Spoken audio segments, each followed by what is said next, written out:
The rolling plains of the Texas Panhandle belong to more than cattle and cowboys. This is also the land of claw, spine, and fang. Life here is full of twists and turns. Crafty creatures navigate incredible extremes. They swoop, they run, they even sting. Whatever it takes to survive a Texas summer in the Southwest.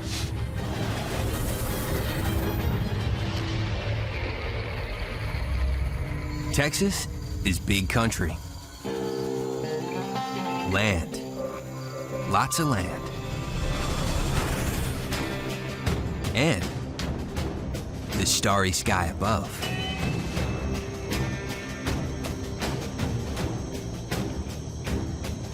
Under these stars,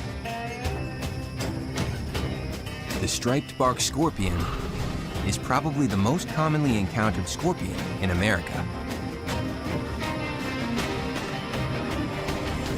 And it's had 400 million years here to hone its nocturnal hunting skills. Its neurotoxic venom sits in the bubble at the top of its stinger. And it packs enough punch to take out most any creepy crawly it wants to eat. Its camouflaged stripes and small size make it a nuisance for workers. It can hide in a boot or just out of sight. The trick to spotting it after dark? Ultraviolet light. Chemicals in its armor glow under blue light. But no one knows why. The scorpions themselves have several pairs of eyes, including 2 on their back. But they still have poor vision under any light. He knows the cowhand is nearby because of hair-like sensors on his belly that can feel vibrations through the ground. Good time to crawl back under his rock.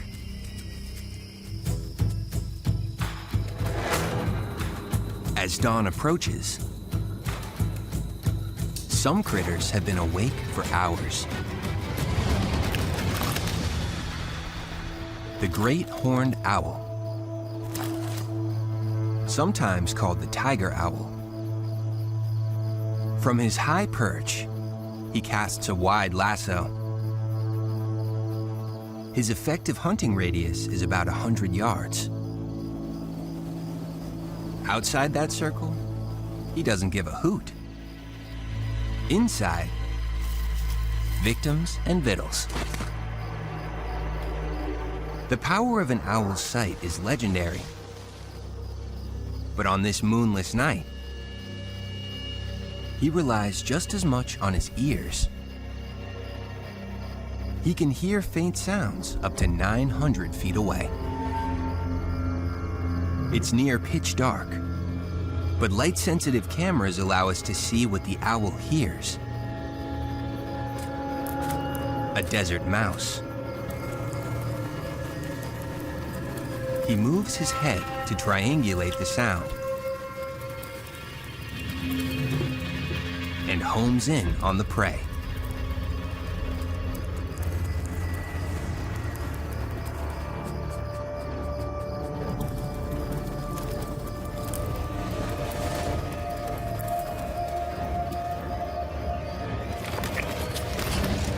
A phantom of the night.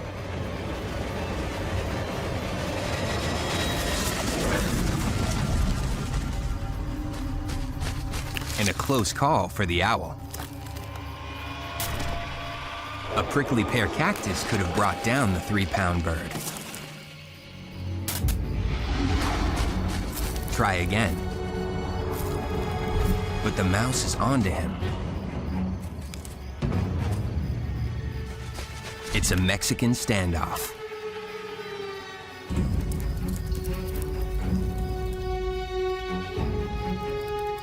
The mouse freezes under the cover of a cactus. The owl knows food is there and has no intention of giving up. It's a high-stakes game. You gotta know when to walk away, know when to run. In pitch darkness, the mouse reveals his hand and moves.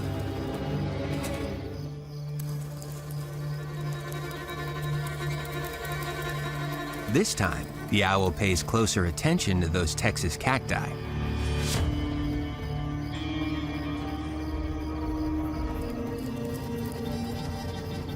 And now,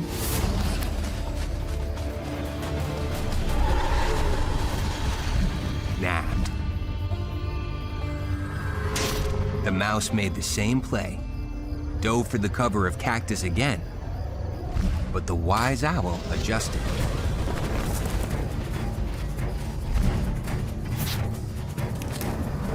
There's no escape from 28 pounds of talon force.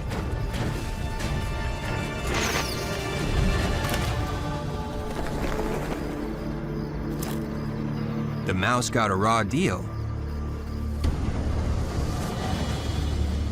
The owl gets a raw meal. Down the hatch, head first.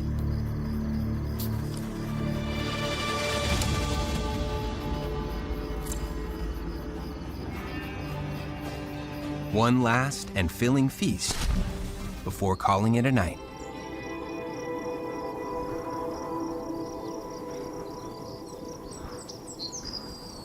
At the sun's break,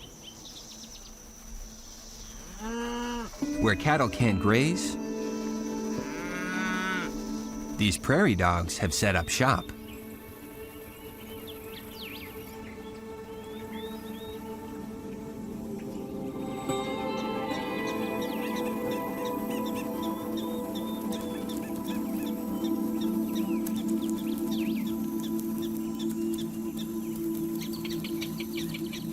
"300 of these black-tailed prairie dogs will eat as much as a cow and her calf.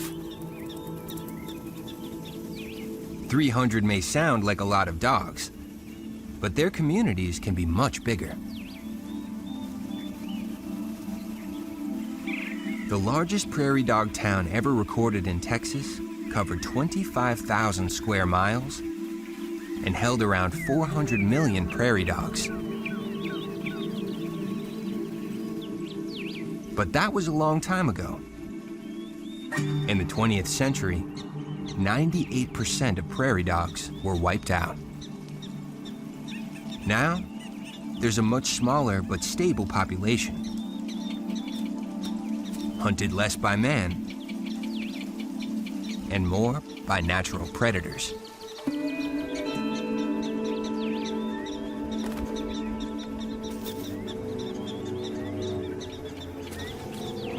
Coyotes, snakes, and right now, a raptor.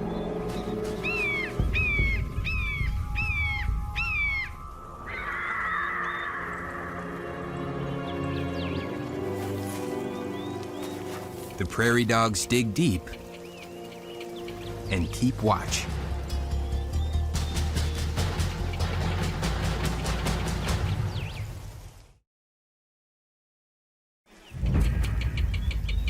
The residents of this Texas prairie dog town duck for cover.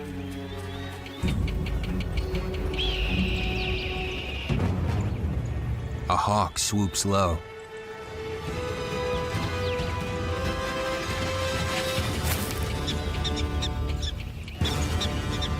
But it's lost the element of surprise.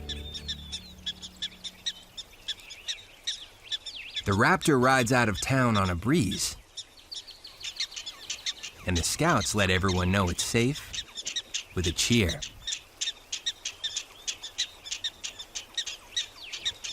And it's back to grazing.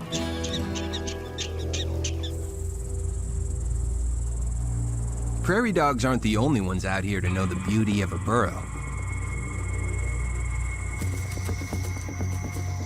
harvester ants. The average colony is 10,000 strong. Their nests can be 35 feet wide and 15 feet deep.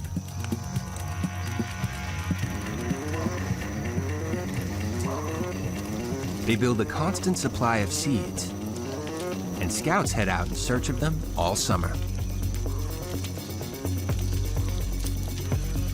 When they find a stash, the scouts leave a chemical trail that tells the others, come and get it.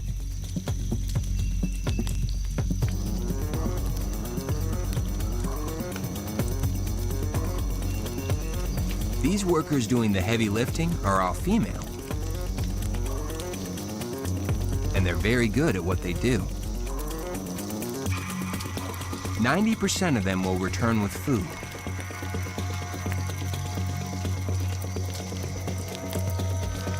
The other 10% may run into trouble.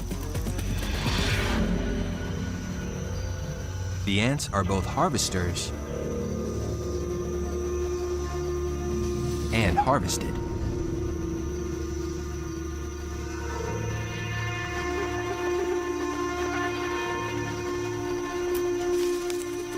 A Texas horned lizard moseys out of his burrow.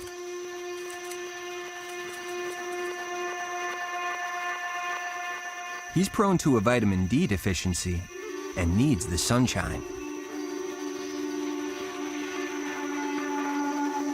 His spiky armor soaks up the rays. He also needs some grub.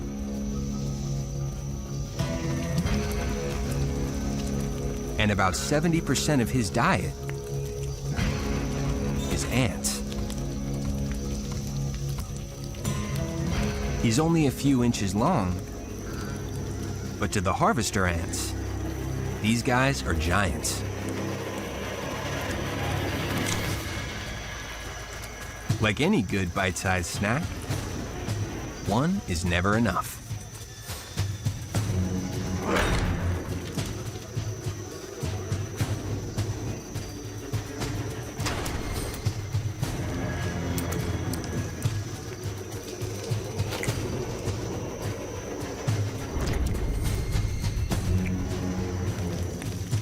The ants have a painful sting, but the lizard counteracts it with saliva. Each ant gets a quick coat of mucus as it goes down the hatch.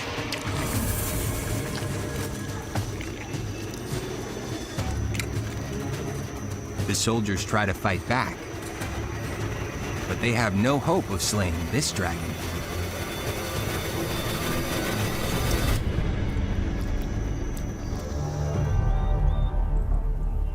That's a job for another reptile.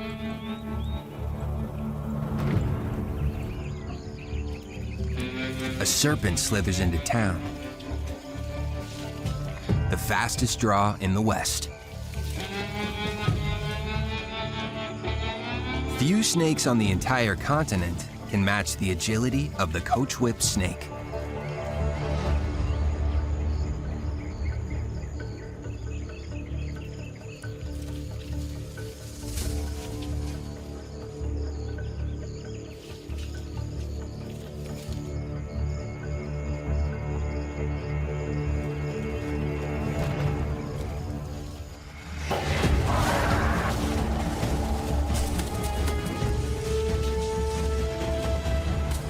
The lizard won't win a race against this speed demon.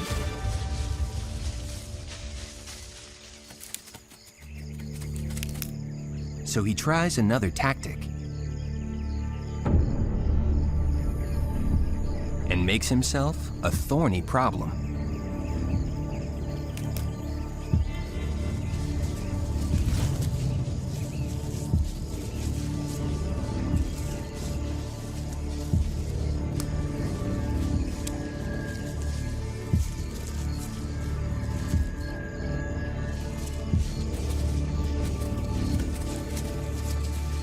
The coach whip has no venom and does not constrict. He needs to be able to get the lizard by the head. It's a reptile face-off. The coach whip snake grabs this Texas horned lizard by the neck. But this shootout is not done yet. The spikes are too much of a mouthful.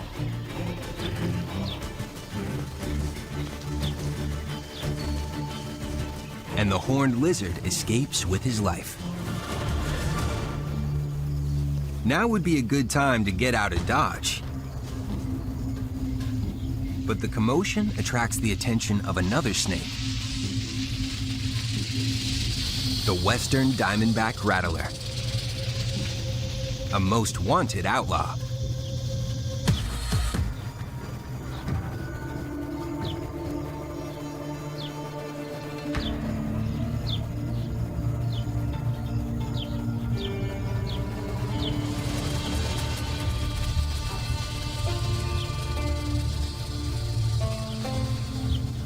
He's not as fast as the lizard and won't waste energy on a chase.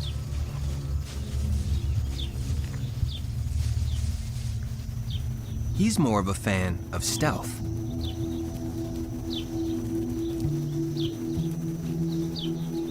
He tastes the air with a flick of his tongue. This fan's a smelling organ in the roof of his mouth.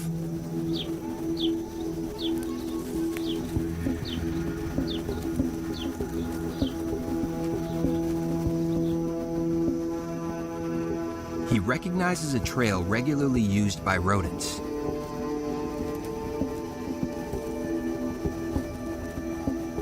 He settles into a good spot. The earth and logs here are a perfect match for his camouflage. His inch-long fangs are ready. He could stick it out here for hours.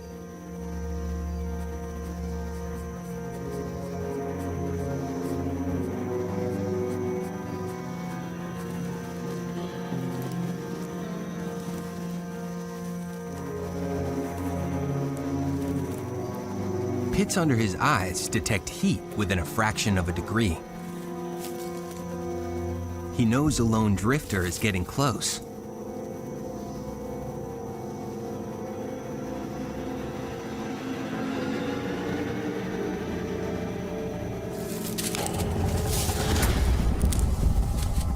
The strike takes less than 1/10 of a second. All has gone according to plan. The mouse does not get far. Rattlesnake venom is a powerful potion of chemicals. It's hemotoxic, so it destroys the blood and tissue of its victims. The snake follows the trail. By the time he gets there, his dinner is ready.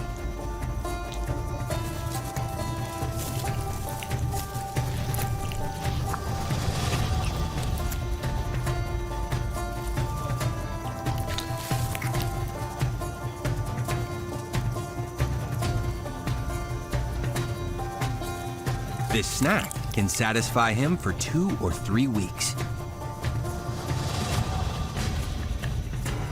Down the hatch. Acids in his stomach will do the rest. These ranch reptiles are well adapted to life on this thirsty range. They get most of the moisture they need from what they eat. And their scaly skin helps seal out dehydration.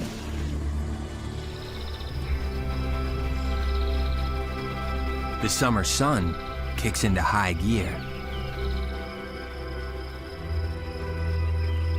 In this desert landscape, it sheds light on a glint of color.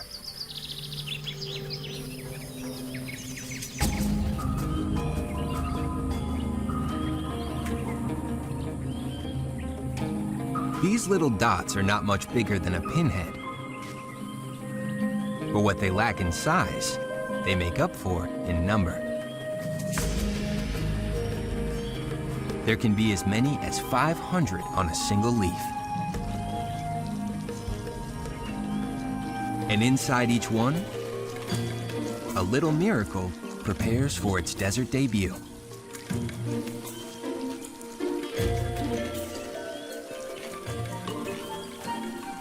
It's a lot of work.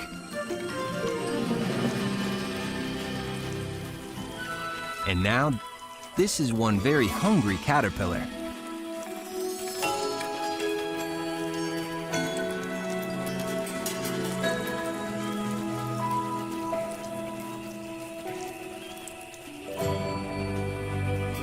Its life from here follows the path of a familiar memoir. Eat, pray, love.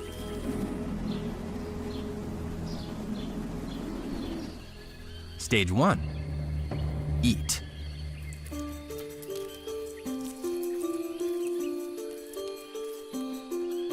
In just the first few hours of life alone, a caterpillar can consume its body weight in food.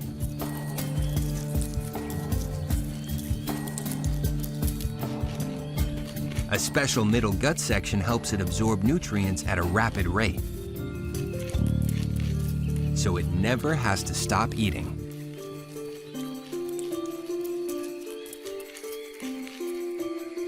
Across the plains of Big Bend, spiky marauders tackle their favorite green plants.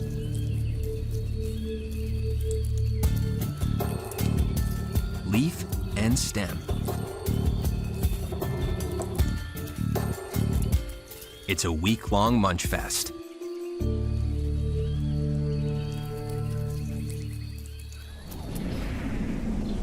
After eat, life stage 2. Pray. It's now 1,000 times its original size. About as big as a baby carrot.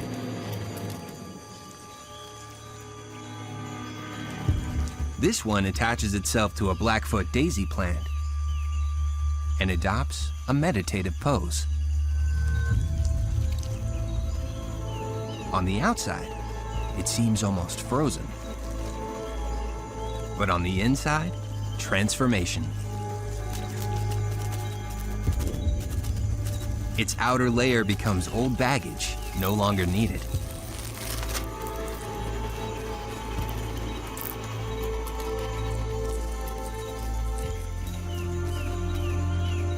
Its new outer layer grows hard.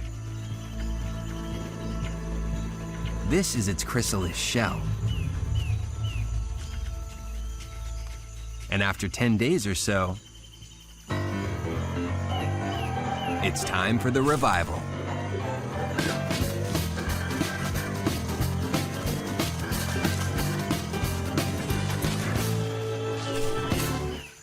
And then finally, hallelujah.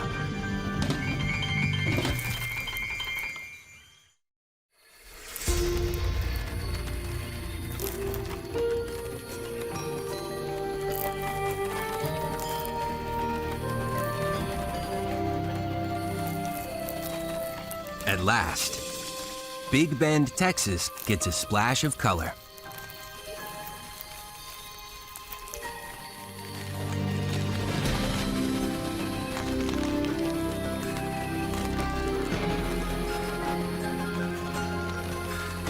A butterfly.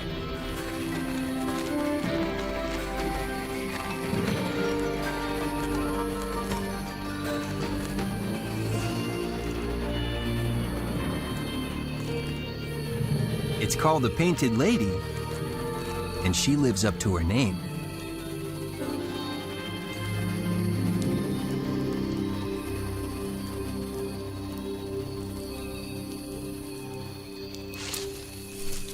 Now finally, life stage 3, love.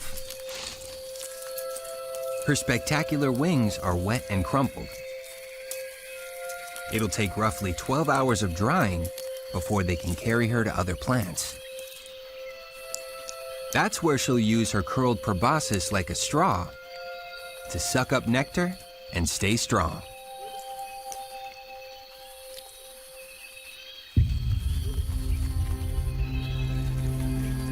Then, somewhere in Big Bend, she'll find a mate.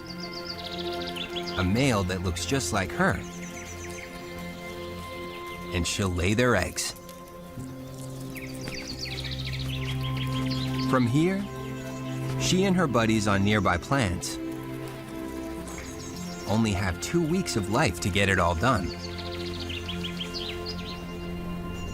Time to fly.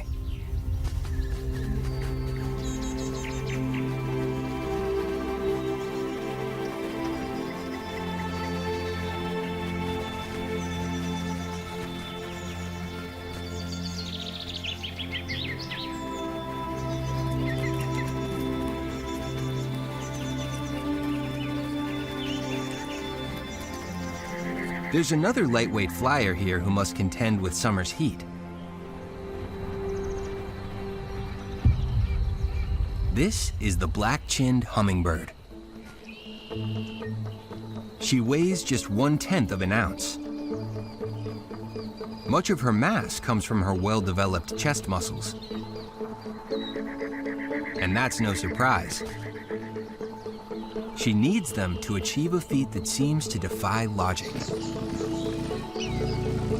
She beats her wings at least 50 times every second. It's that rapid rate that creates the humming sound that gives these birds their name. She's one of 14 species of hummingbird in Big Bend. The magnificent hummingbird is one of them. So too is the largest species in North America, the blue-throated hummingbird. He's twice the weight and beats his wings at half the rate.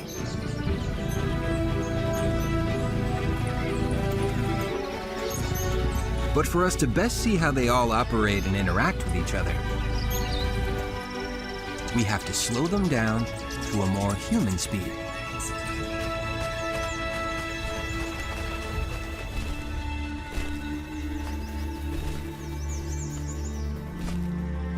Now, with the help of high-speed cameras, 50 wing beats a second become 1.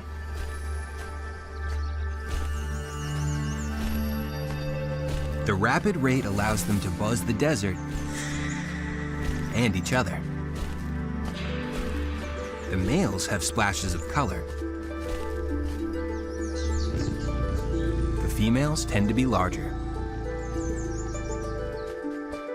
By hovering or diving, they can flirt or fight.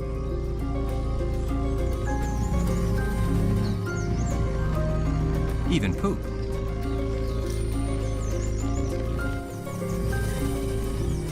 Their hearts race 5 times faster than our own. And they must breathe 250 times a minute, even more when flying. It's an aerial dance for much of the day. And into the cool of the night.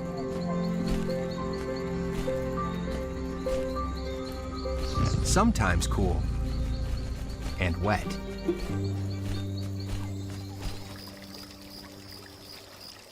All day, the sun's heat has radiated off the desert floor. Now, near dusk, summer winds bring in moist eastern air. The reaction is intense.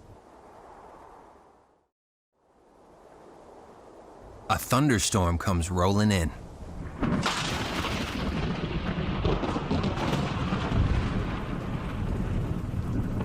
In a big open desert, you can see the weather coming.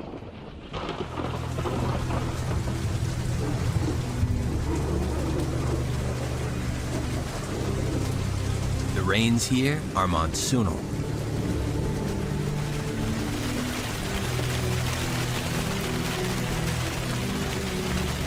A thirst-quenching downpour.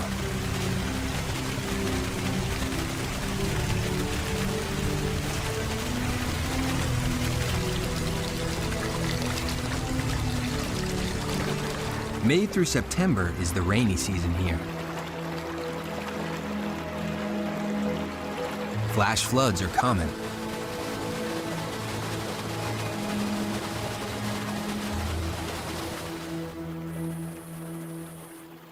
In high, rocky areas, pools of water become an invitation for a drink.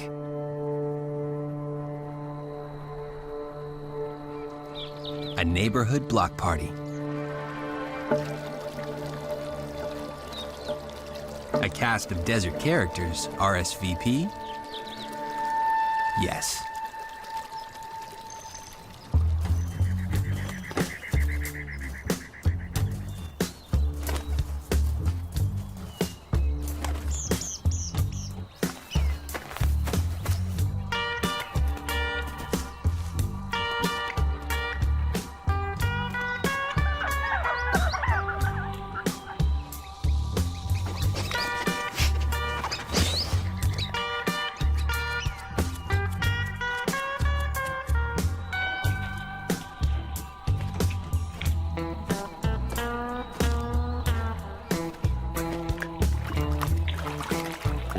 The party continues both day and night.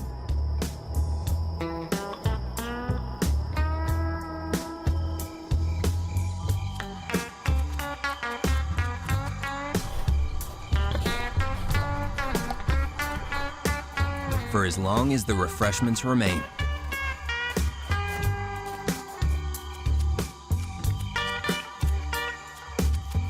These topsides forays are only part of the story.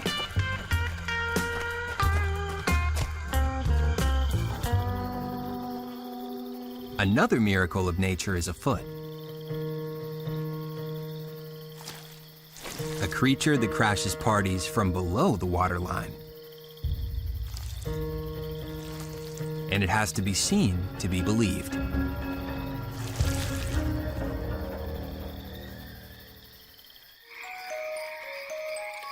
In the heart of Big Bend, Texas, these Couch's spadefoot toads have hibernated underground for the majority of their lives, sealed in a moist bubble of homemade slime. The sound of summer rain rings like an alarm clock. And at night, they hit the pool for a frenzy of froggy friending.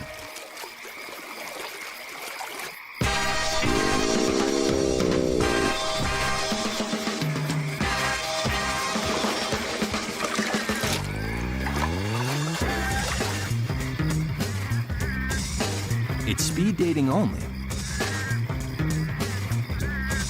They've got to hook up fast. This water may not last long.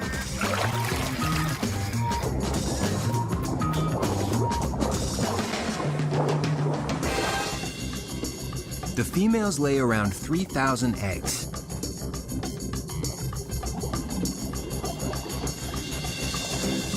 Which will hatch into tadpoles within 36 hours. That's faster than any tailless amphibian in North America.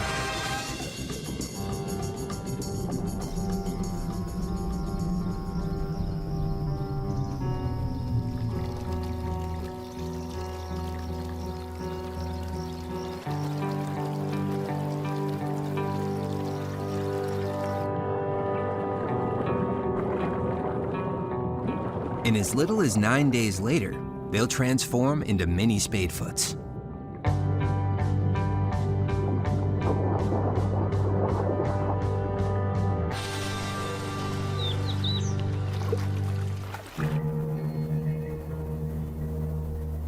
But not everyone in this desert needs water.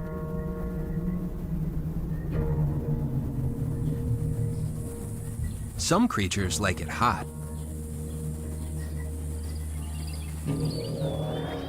After a cold winter's night, they relish the first bursts of summer sunshine. This bird has adapted to make the most of it. He has dark patches of skin on his back that act like solar panels and warm his little body. You may not recognize him up here in a branch, but on the ground, there's no mistake.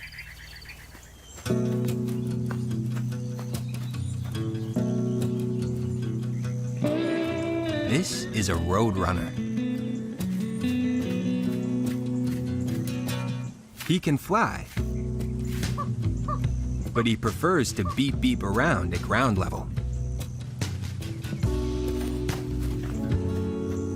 This is where he's a most effective hunter.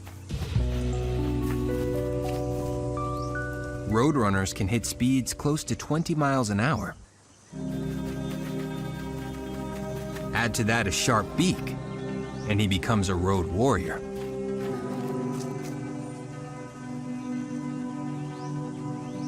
And why does he cross the road? Finally, there's a good answer to the age-old question.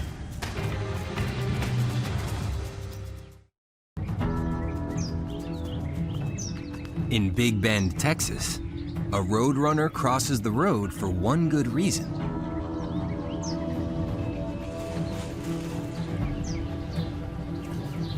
A picnic.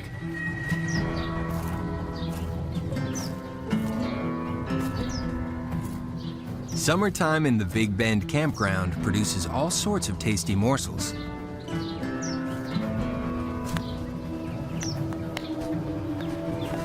Campers leave scraps, which attracts insects and grubs.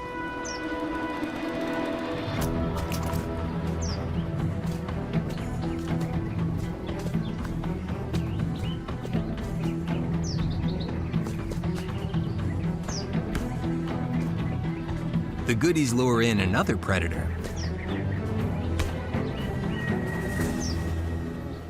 Much bigger.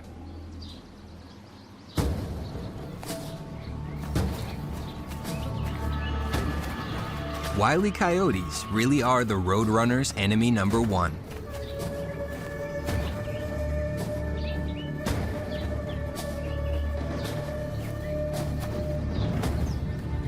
If he's caught, he's through.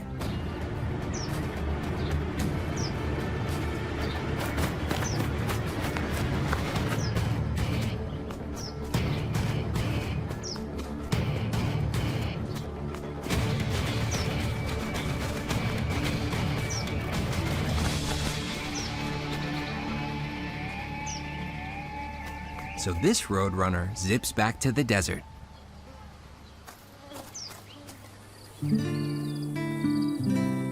He's more at home in Big Bend's dry areas anyway.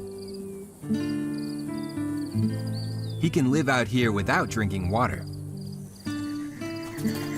Glands in front of his eyes excrete excess salt from his blood. This way, he gets the most from every drop of moisture in his body.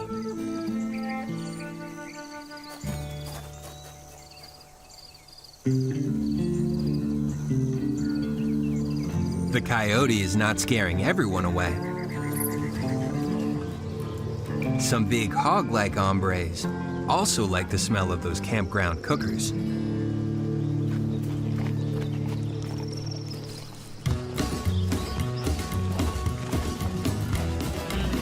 These are javelina, also called collared peccaries.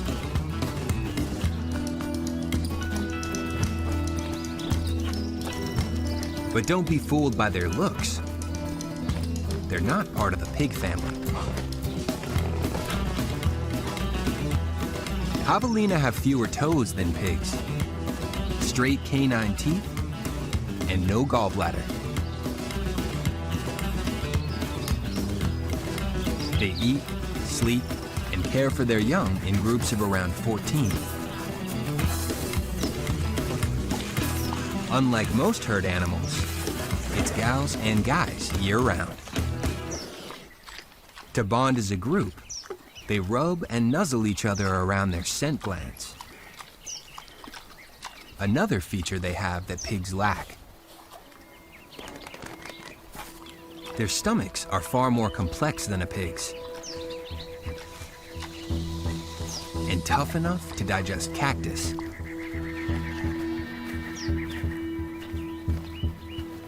The lead male follows his snout to find food and predators.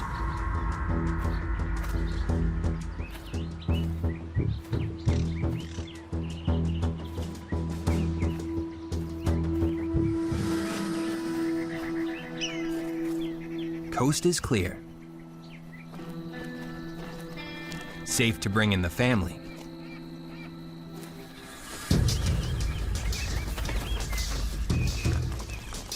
It's a single-file search for any spoils.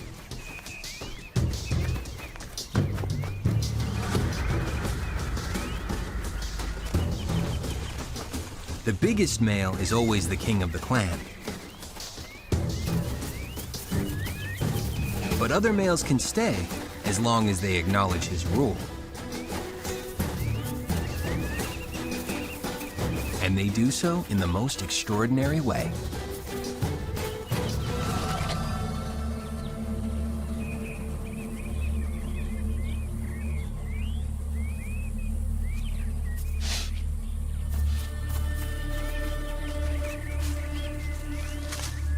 Summer brings another regular visitor,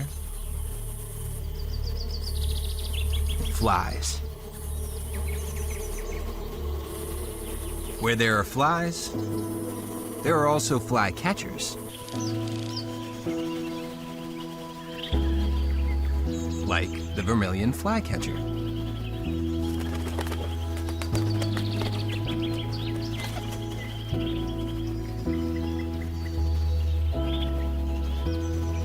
He likes the arid scrubland and its yummy insects.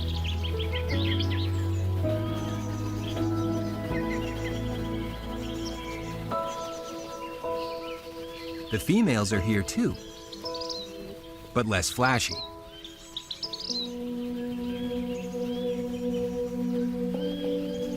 While the male spends about 90% of his day on a perch, waiting for passing prey,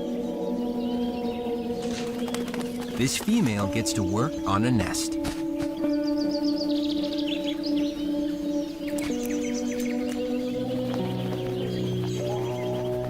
He will be there for her when she needs him.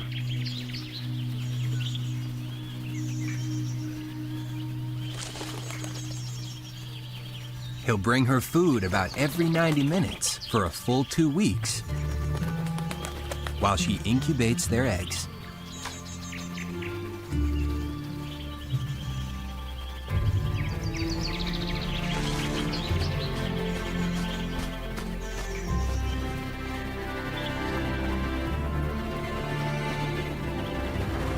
There are no free passes here. Every creature out must find its own way and learn how to escape the heat. Perhaps in the river,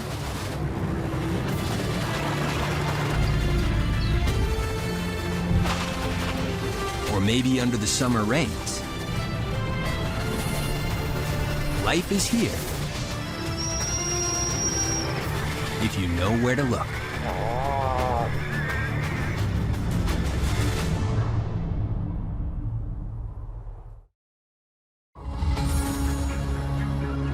Of America's many natural wonders, its western mountain ranges are some of the most punishing places to live on Earth.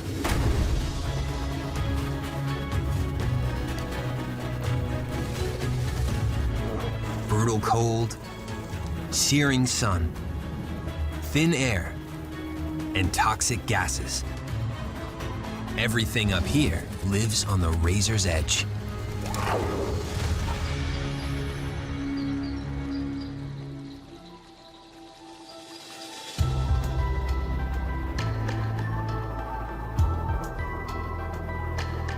A pristine mountain range, like the Cascades of the Pacific Northwest, have a violent past and an uncertain future.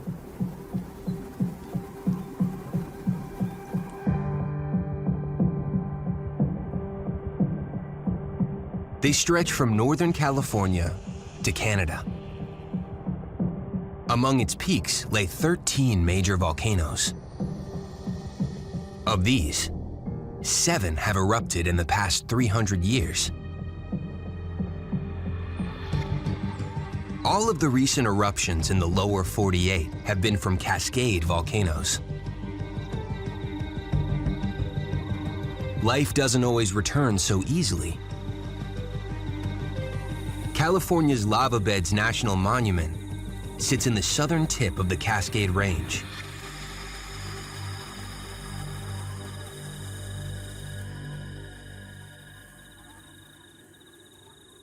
Inactive for nearly 1,000 years.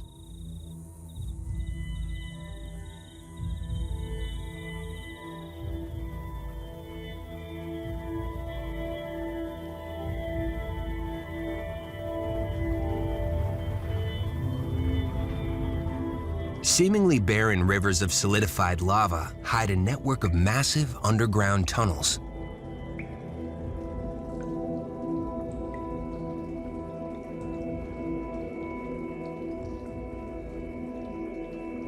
More than 700 twisting, turning caves in this one area alone.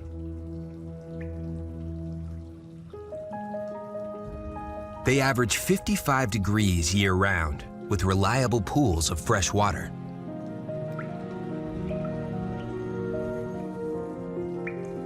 That makes these lava tubes the perfect pit stop for thirsty mammals who relish the darkness.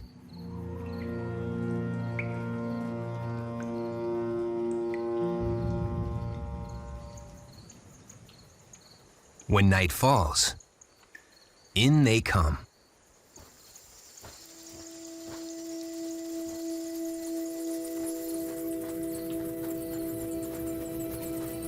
This is a Townsend's big-eared bat. He's left his daytime roost to drop in for a quick drink.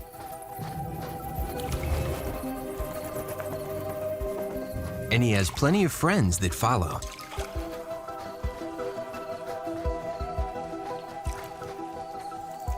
Infrared cameras allow us to see this action. But these bats are flying in complete darkness. They navigate with echolocation that works like radar. Their signals are too high-pitched for a human to hear. But for the bats, they are so loud that they close their ears just before chirping, only opening them again to detect the return signal. It's so accurate, it allows them to home in on a moth in midair.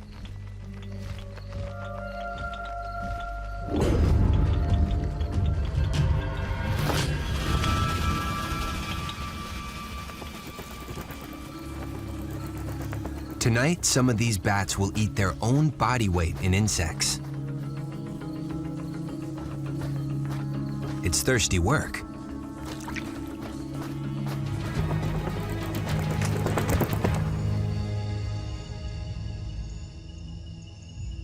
The lava tubes are a quiet retreat for parched visitors.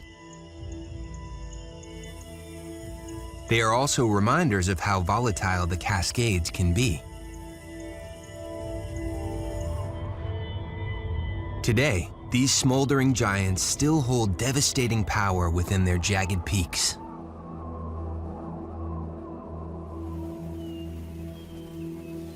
Look no further than Washington's famous fire breather.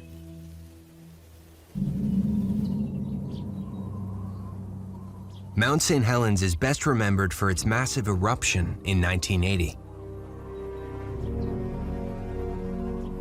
That's when she blew her top clean off.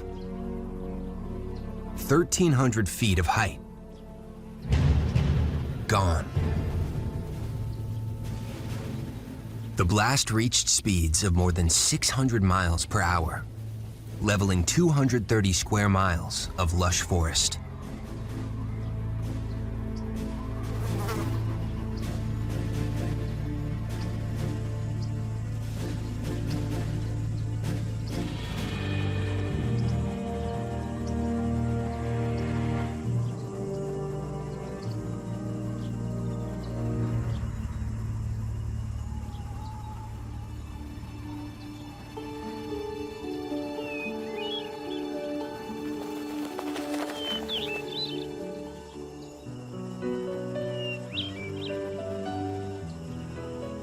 Now, some 4 decades after the Mount St. Helens eruption, there's regrowth on an epic scale.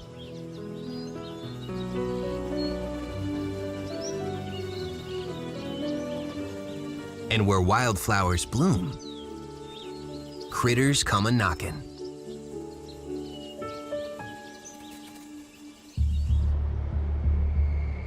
At 14,410 feet, Washington's Mount Rainier stands out in the crowd. It's the highest mountain of the Cascades, the 5th tallest peak in the lower 48. Ice-cold streams course down her sides. These cascading waterfalls give the range its name.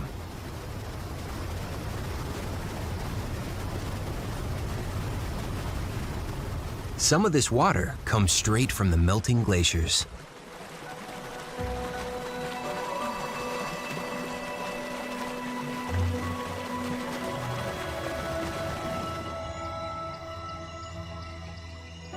Here on the Cascades' west side, the snowmelt that pours into streams and lakes keeps the rich volcanic soil moist.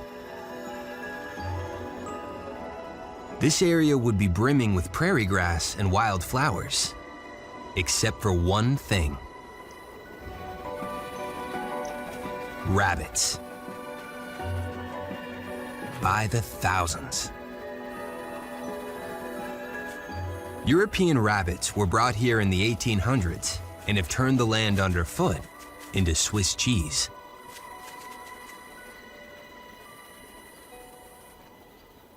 In this one area alone, they've dug more than 300 feet of tunnels with more than 50 separate entrances. They'd be even more out of control if it weren't for their native nemesis, the fox.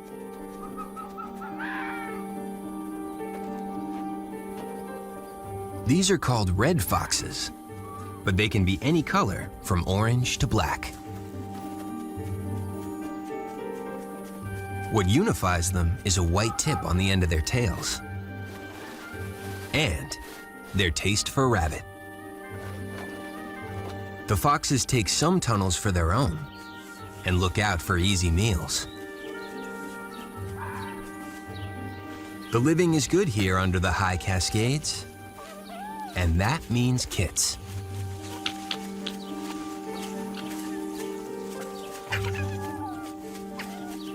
It's early spring, and this one is less than 2 months old. He still needs mom for milk and fun. It's a game every mother knows. It's called Nag.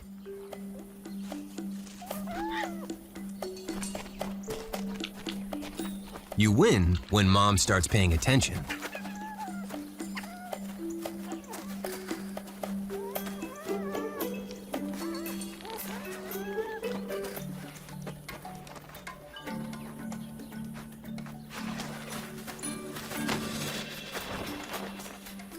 Of course, there's no winning for mom. She has more than one kid to keep happy, including a one-eyed runt. She'll baby him for now, but just like the others, he still has to learn to get by. And that starts with play fighting. Not just with mom, but with each other.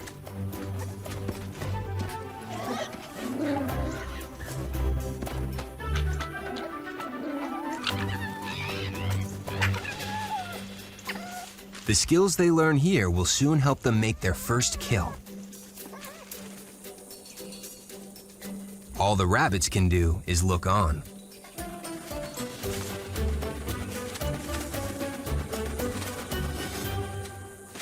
While the kids practice, mom ventures out for the real thing.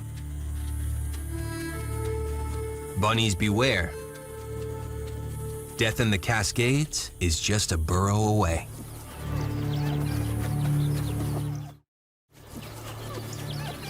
This red fox mom has got a knack for hunting beneath Washington's Cascade Mountains. Specialized ears allow her to home in on the low-frequency sounds of underground scurrying.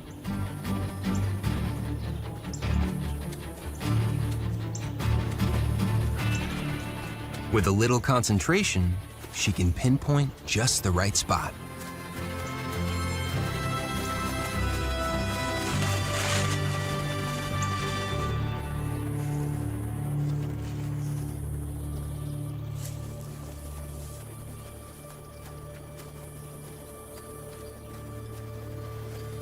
She has a couple of weeks left until her kits will accompany her on the hunts.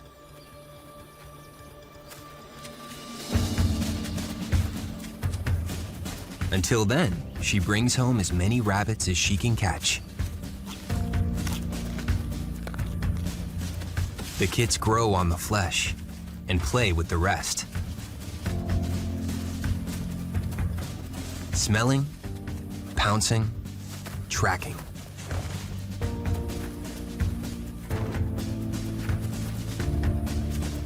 By the time summer ends, they'll be hunting for themselves.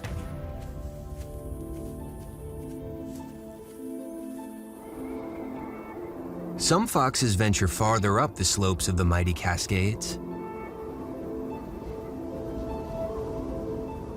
But that's only for the strongest and hardiest of creatures. The Cascade Range may have fire within, but up top, it's one of America's greatest snowmakers. The volcanic mountains run close and parallel to the Pacific Ocean, and its towering peaks trap most of the Pacific's incoming moisture. Up high, that water turns to snow, with astonishing results.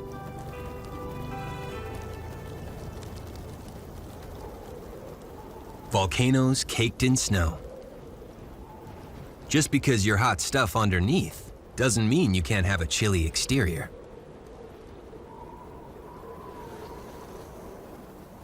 And that's just the way one elusive mammal likes it.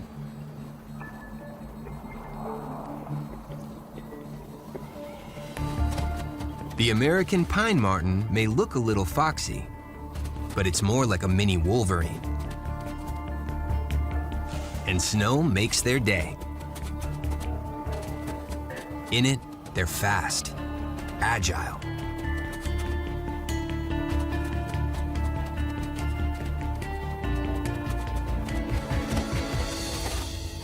These winter weasels freely hop around their range, which may be as big as 12 square miles.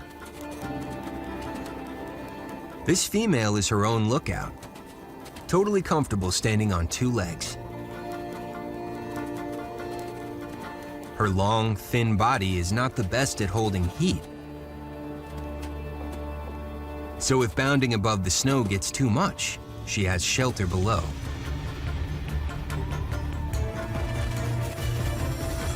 Tunnels, an out-of-sight labyrinth,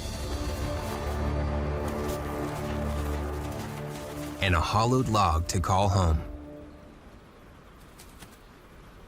The marten is impressive on the ground, but that's the least of it.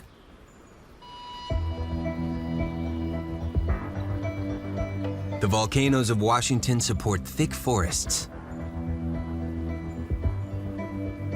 Most of the life here is above ground.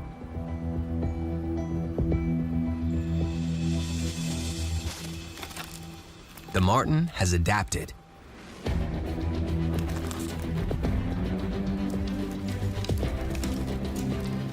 She's a tree climbing specialist. Her semi-retractable claws extend for grip.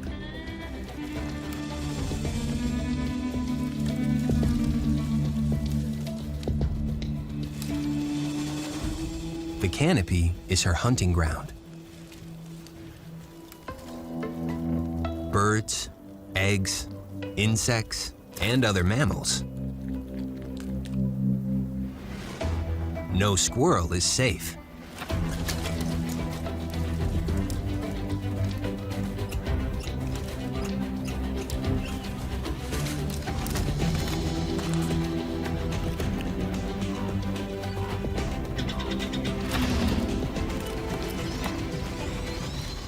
She has it cornered. A dead tree stripped of bark and slippery is barely an obstacle. Not even a squirrel can hide for long. All it takes is a little patience.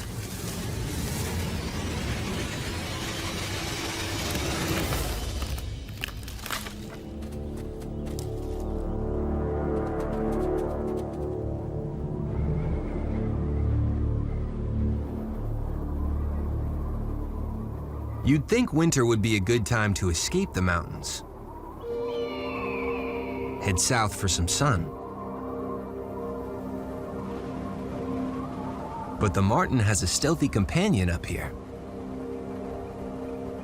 There's a phantom in these woods. For him, this is a warmer area. Washington's Cascade Mountains are the southern part of the range for the Canadian lynx. He crosses the border whenever he likes. No visa required.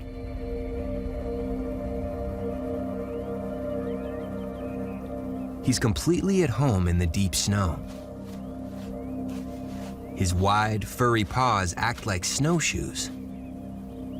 They quietly distribute his weight to keep him on top of the deep white powder.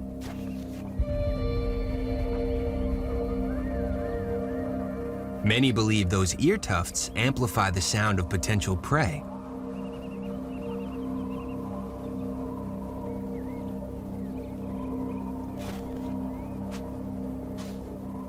It's patient work.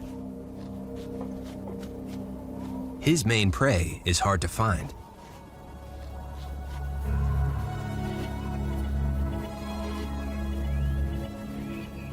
Snowshoe hares also have oversized feet for managing snow. And an all-white winter coat.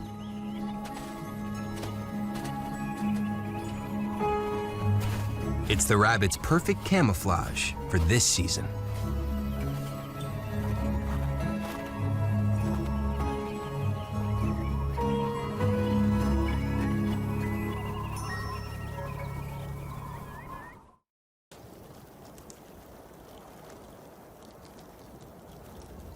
A big winter storm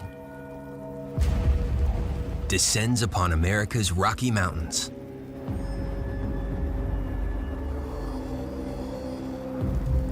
Just like that, a blanket of white makes living here that much harder.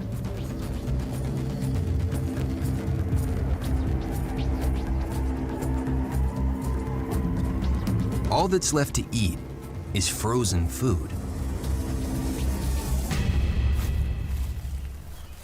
But the Berry Bistro remains open for business.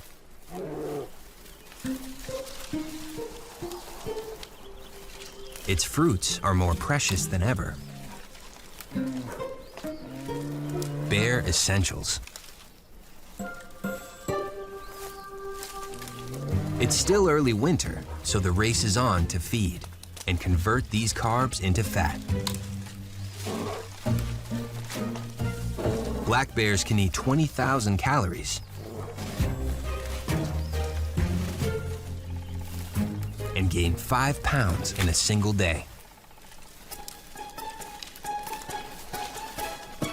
Sooner or later, there's a little berry that's one too many.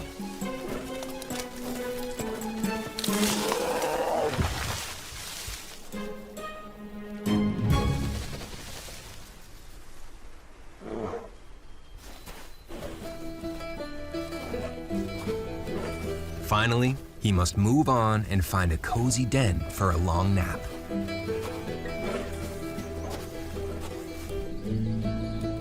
Five months of hibernation eat away up to 40% of a bear's body weight. As winter buries the southern slopes of the Rockies under 50 feet or more of snow.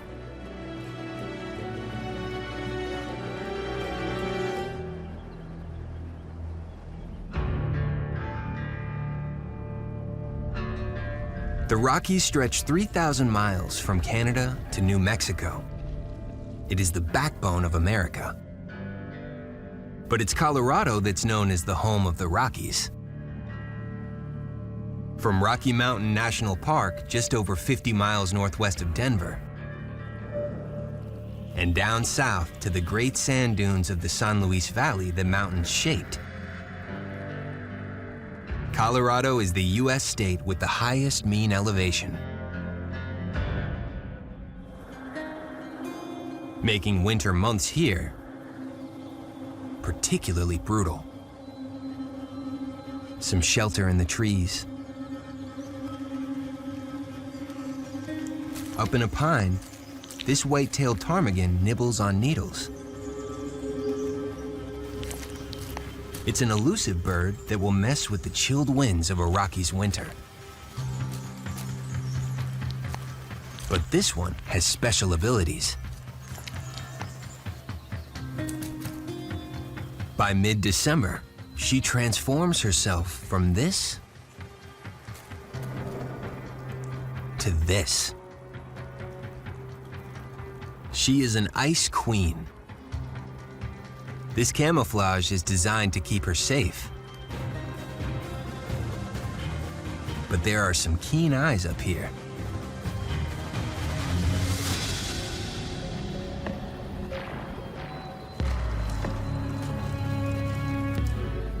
Mountain lions are expert climbers. They don't have dens, so a branch is as good a place to hang out as any.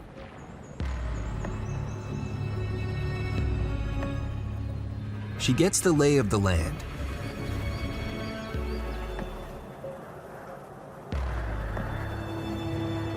And sits like a coiled spring, ready to launch an ambush attack on any passing prey.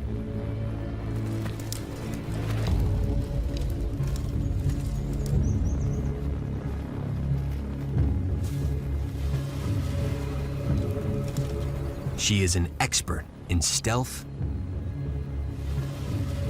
patience,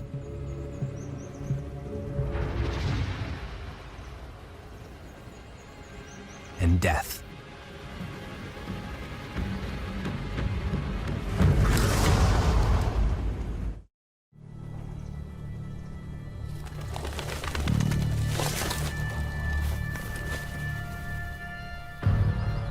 For even the stealthiest of hunters, pickings in Colorado's Rocky Mountains can be slim.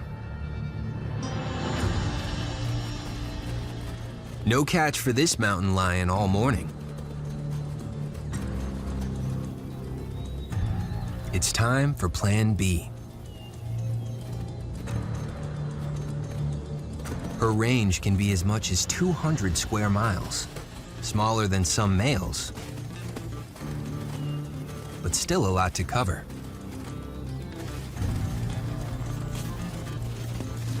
She uses her terrain to hunt for a hefty feed. If not a bighorn sheep, then a deer or elk. But she has a backup plan.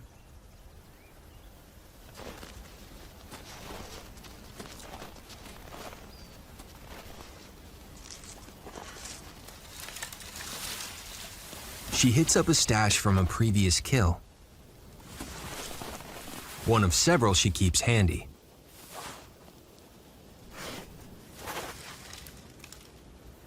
When she first got this kill, she ate as much as 10 pounds in a single day. The Rockies provided a well-chilled freezer for storage, but now, weeks later, other birds and animals have had to go. Outside and in.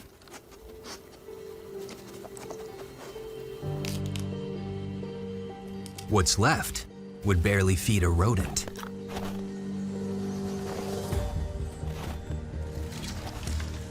She has no choice but to move on.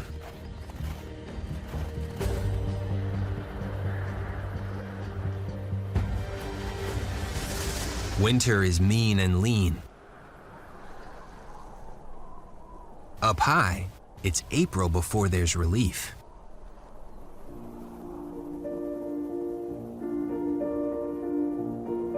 Soon after, each rocky mountain becomes a runaway bride. They lift veils of white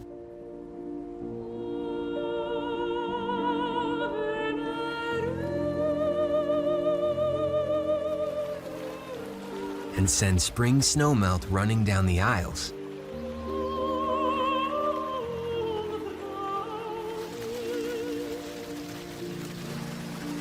Icy water flows all the way down to their cold feet.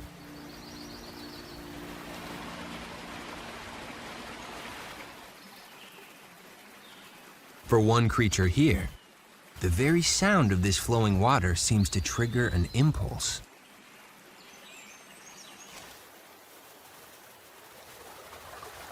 It's like a reflex action.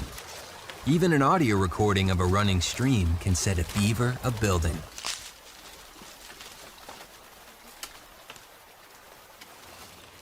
This big male starts with the small stuff, but don't let that fool you. He works about a 12-hour day, beginning in the late afternoon. Bit by bit, he builds his own mountain.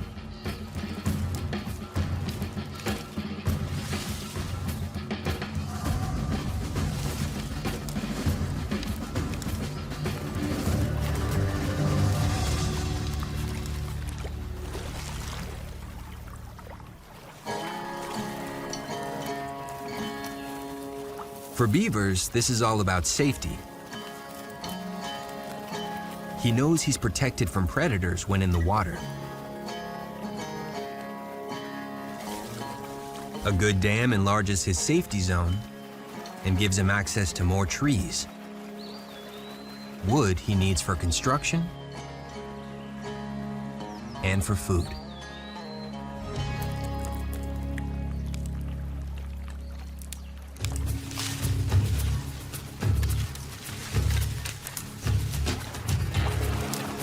He is a provider and must think ahead. His family will soon grow.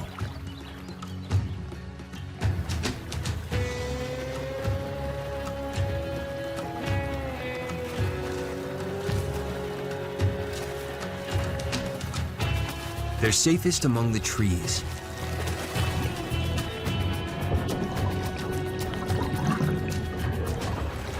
The forest provides more cover than can be found farther down the slopes.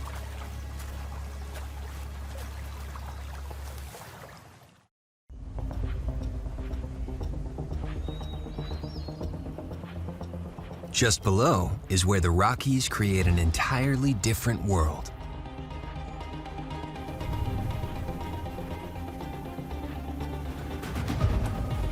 Anywhere else, the Rockies' eastern foothills would transition straight to flat grasslands. But here in Colorado's San Luis Valley, they drop into something else. Sand. Lots of it. The highest sand dunes in North America.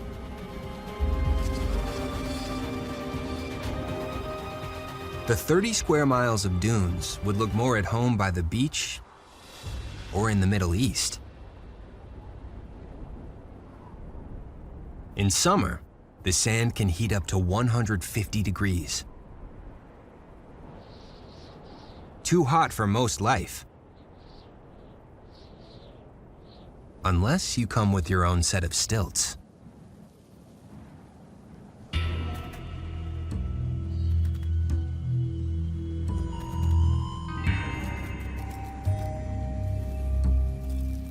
The great sand dune tiger beetle lives here and nowhere else on the planet. He's elevated just enough from the scorching sand below.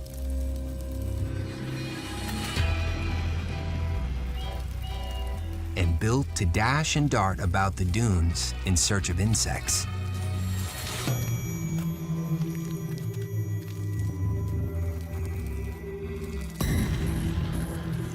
He's a bejeweled Bedouin,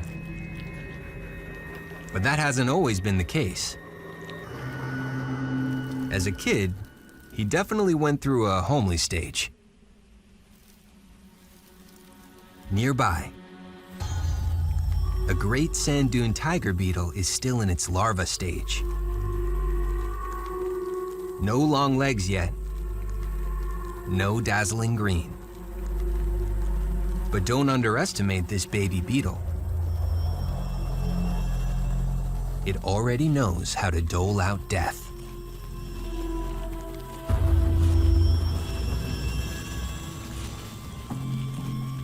It digs a snug burrow,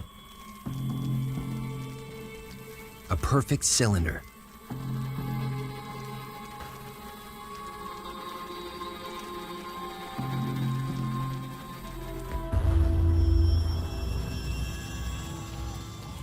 When it gets too hot, it'll cap it with a lid. But not yet. First, it wants to trap a victim.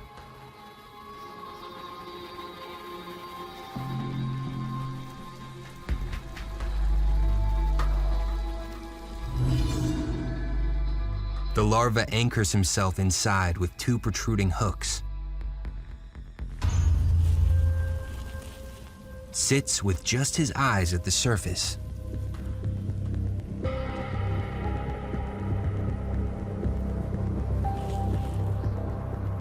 And waits.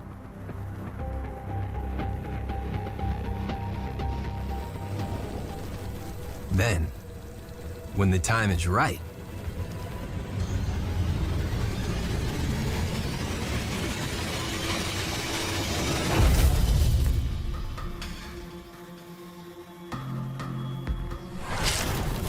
fast food doesn't come much faster.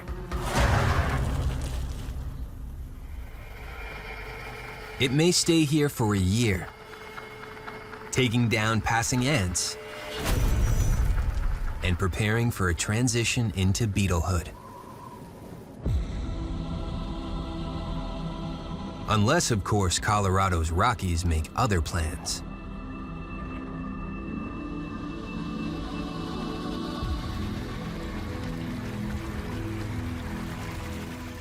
The Rockies are responsible for these dunes, but they also water them.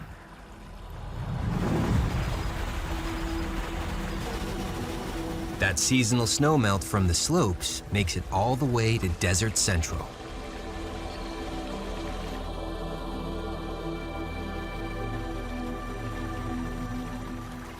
It's unpredictable and sudden. Not so good for burrowing beetles.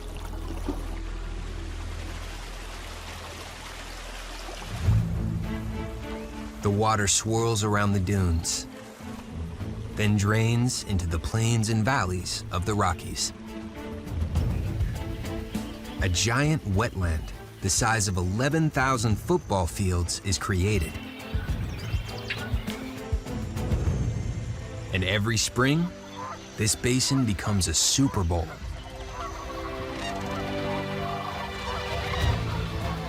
The players it attracts have some extraordinary moves.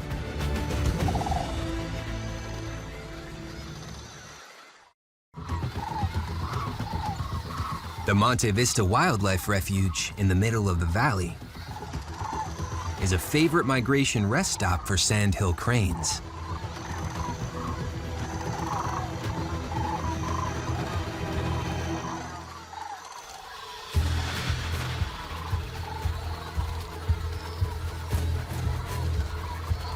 They trickle in at first.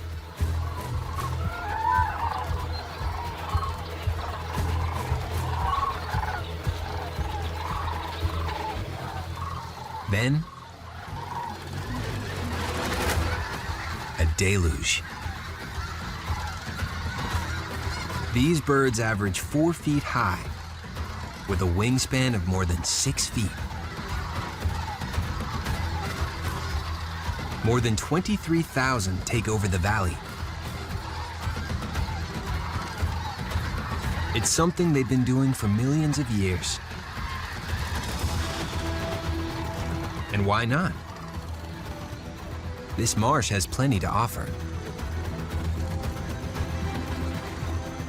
Fresh water and loads of seeds and insects to dine on.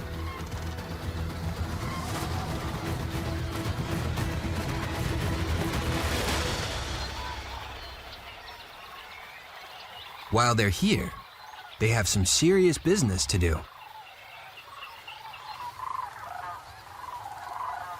Any single sandhill crane that's between 2 and 7 years old is looking for a mate. Problem is, how does one stand out in a crowd like this?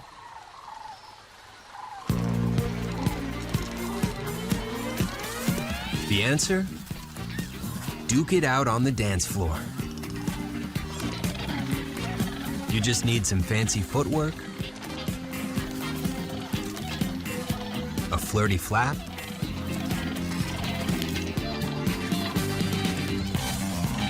and the right flair.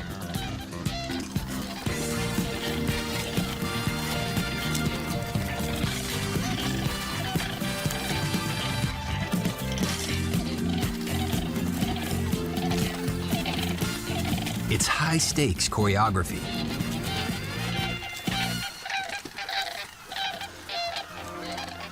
When you're picking a mate for life, you want to get it right.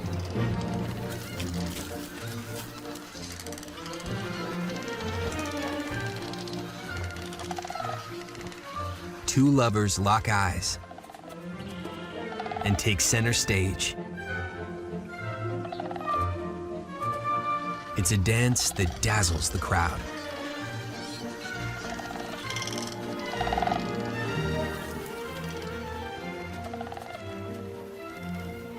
The aim is to get in sync with your partner.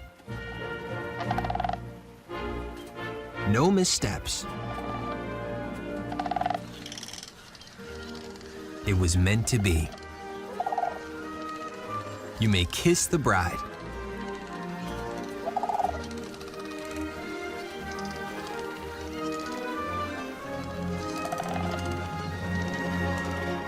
Now bonded in the shadow of the Rockies, they're ready to continue north,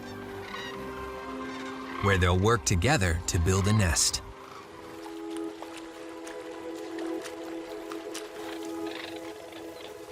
Soon they'll have 2 eggs. A month after that, chicks. And in the fall, they'll pass back through the San Luis Valley with the whole family and take in their bird's eye view. They're one of the few creatures to get the full picture.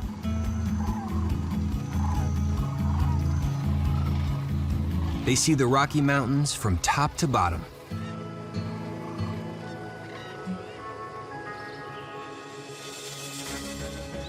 Only one other animal in the Rockies comes close to reaching their heights.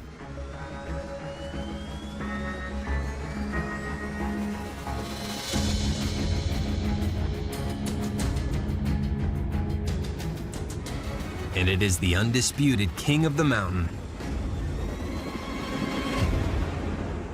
the bighorn sheep.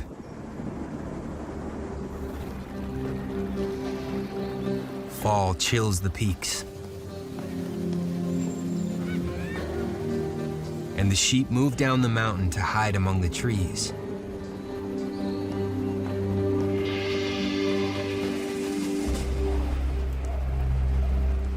Here, they must contend with predators and each other.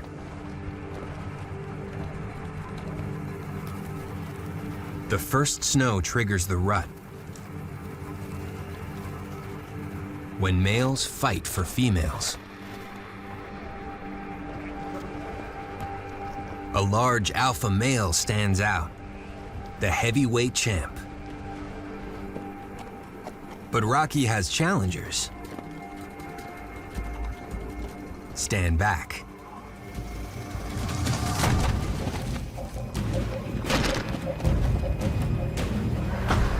30-pound horns collide at speeds of 20 miles per hour. Backed by a 300-pound body.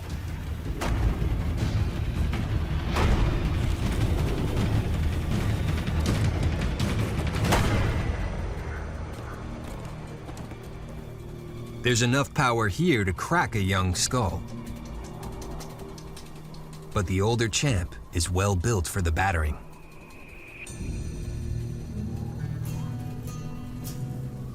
He has a fully formed, double-layered skull with enlarged sinuses to cushion his brain from the blows.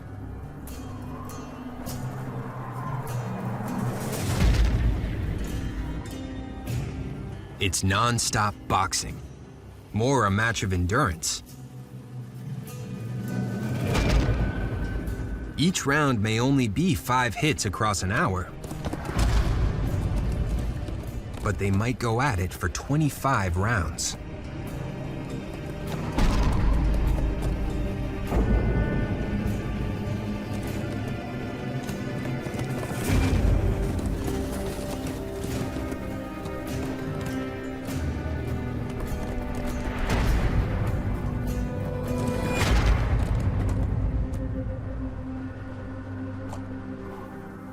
The older male proves once again that he's the king of the ring. And he's not done. He humiliates the loser with a show of dominance. A soft kick, as he would give one of his cows. Then, an attempt to mount.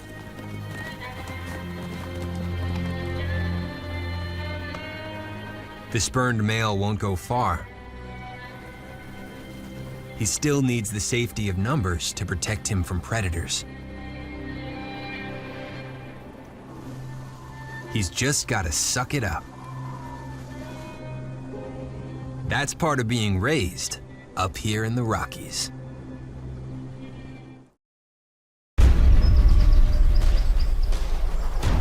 Bigger is better in the land of giants.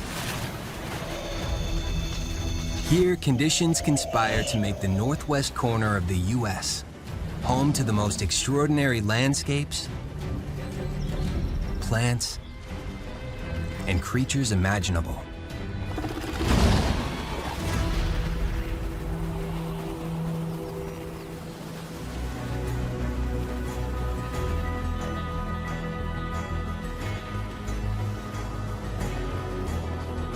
For throngs of sightseers, the famous Highway 1 up California's Central Coast means spectacular views.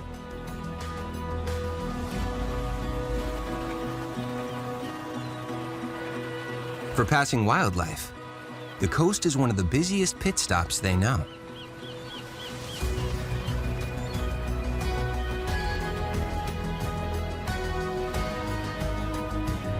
Smack dab in the middle of winter mating and summer feeding grounds. Birds flock here, mammals migrate.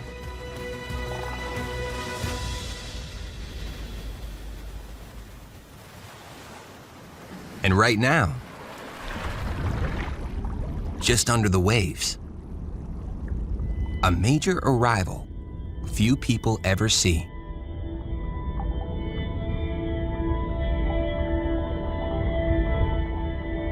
It's spring break for these anchovies. They swarm here for easy eats and cool temperatures. And they bring friends. A single school can consist of 1 billion individuals. Hair-like sensors allow them to detect the slightest movement by their neighbors.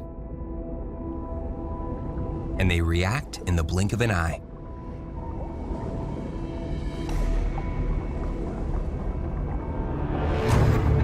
Every side watches for incoming predators, but there are some threats you can't run from.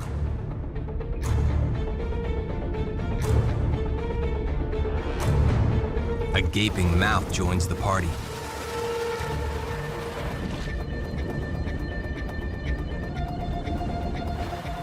The ribbed skin folds along a humpback's throat expand like an accordion, allowing it to gulp thousands of fish in one pass. These 30-ton visitors can swallow 3,000 pounds of food a day. This group is on their annual voyage north. Some travel over 10,000 miles. One of the farthest migrations of any mammal.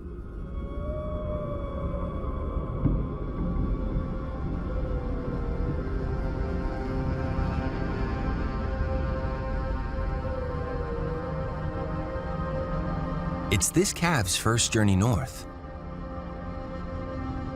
learning the ropes from Mom as he goes.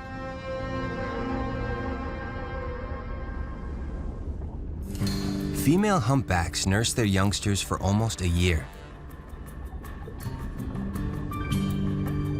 He already weighs more than a ton.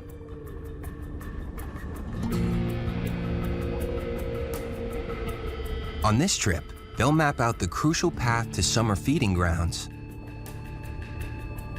and he'll remember it for life.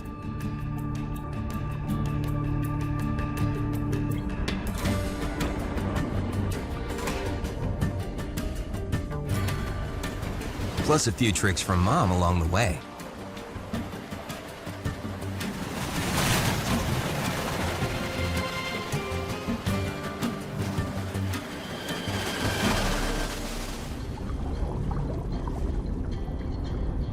They take in the coastal scenery as they go.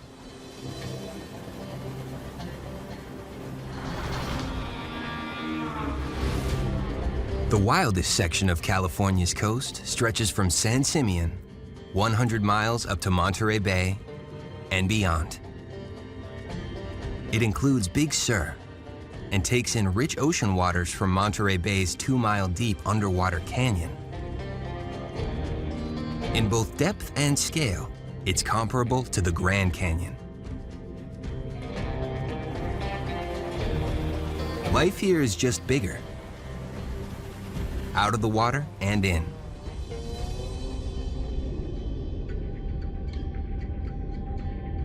Strands of giant kelp grow fast, as much as 2 feet in a single day, until they reach more than 150 feet tall.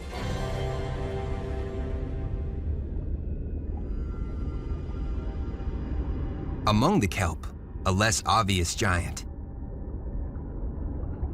This coastal traveler packs a lot into his hard case. Red abalone have a foot that stretches their entire body length. That's it there, the frilly bit on the bottom. But this sea snail is not much of a runner. He uses this oversized appendage to grip massive kelp leaves. And he has a razor-like tongue to shred them like a chainsaw, measuring 1/3 of his body length. Ruffled folds of tissue and writhing tentacles stick out from his foot, probing for his next meal. He uses the holes on top of his shell to breathe, for waste, and to make babies. He releases clouds of sperm and fills the shallow waters with billions of microscopic mini-me's.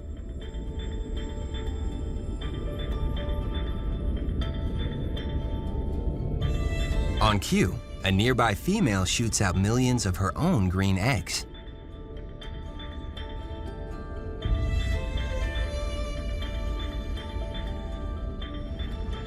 All this X-rated action attracts others who join in on the fun.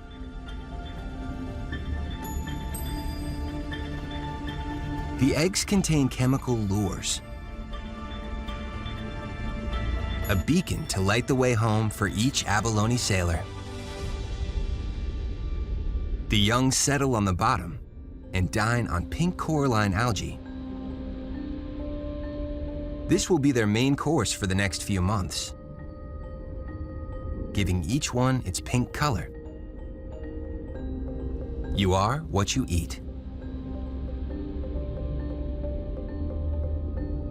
These youngsters are just under 2 inches in size, but they've got the appetite of a teenager and big eyes fixed on kelp. They chow down. Red abalone can grow shells up to 1 foot in length, but few will make it to that size.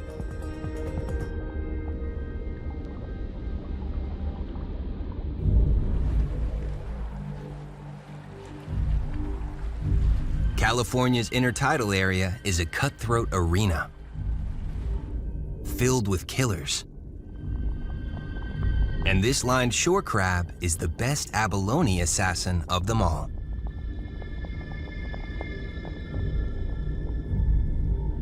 He takes advantage while the juveniles are still bite-sized. The young abalone doesn't have enough suction to withstand the crab's iron grip. It has no chance. The feast is frenetic, and for good reason. Open shellfish are only on the menu for a short time each day.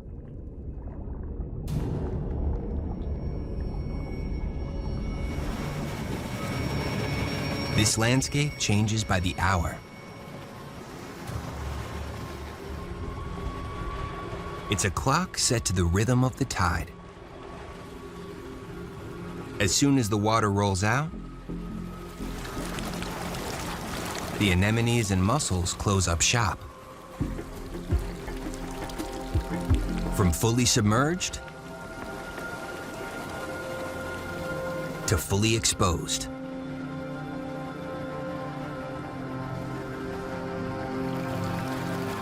From pounding surf to baking sun.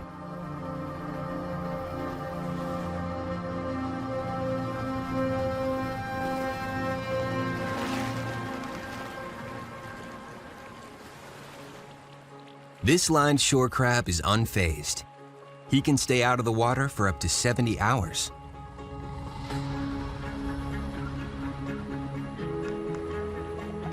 He's one of the more terrestrial crabs of his kind.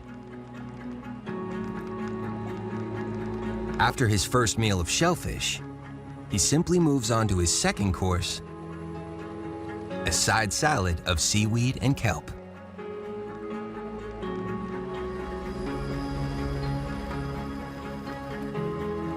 But spending so much time on land is risky.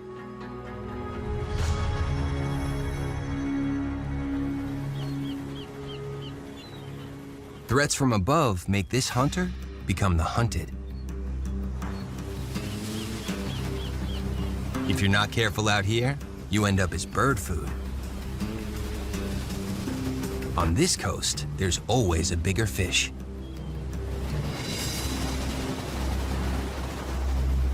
Further down the beach, the tide is bringing in perhaps the strangest looking coastal creature of all.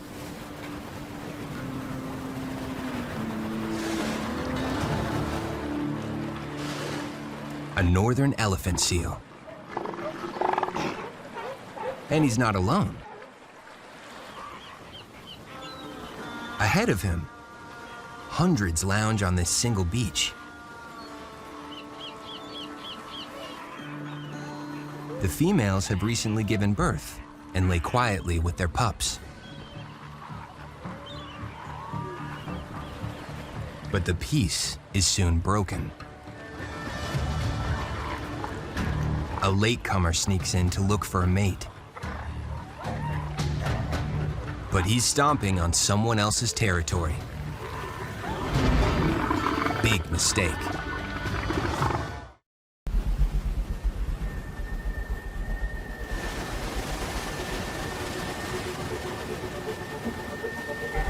A reigning elephant seal guards his piece of California's Golden Coast. He has more than 100 females under his watch, and he could mate with almost all of them in a single season. The big bosses can grow to nearly 20 feet in length and weigh around 8,000 pounds. That's longer and heavier than a fully loaded pickup truck. Far too intimidating for the sneaky intruder who's chased off with a burst of elephant energy. That mini trunk helps him fend off some interlopers with sound alone.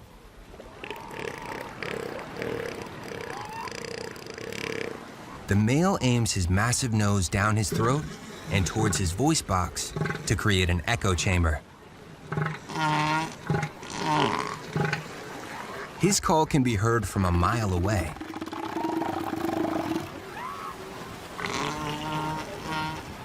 A recent study of this population shows that males can recognize rivals by the rhythm of their call.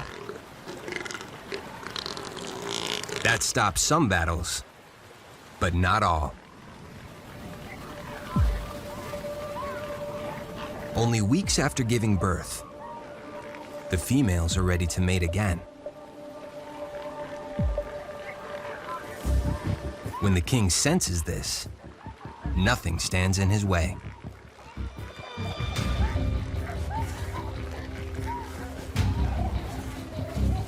Not even his own pups.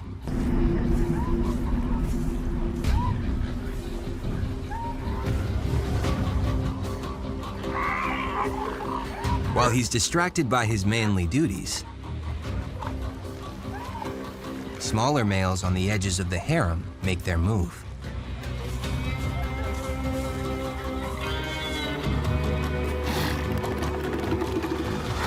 And the competition between lesser males is fierce.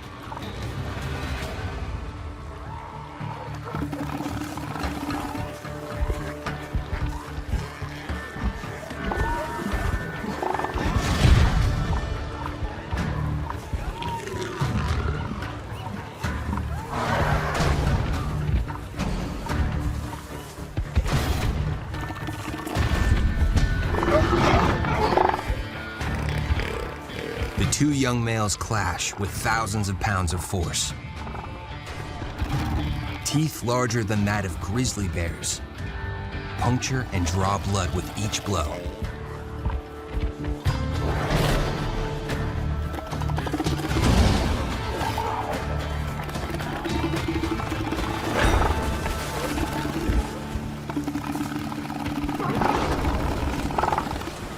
The loser slinks away, while the victorious male wastes no time.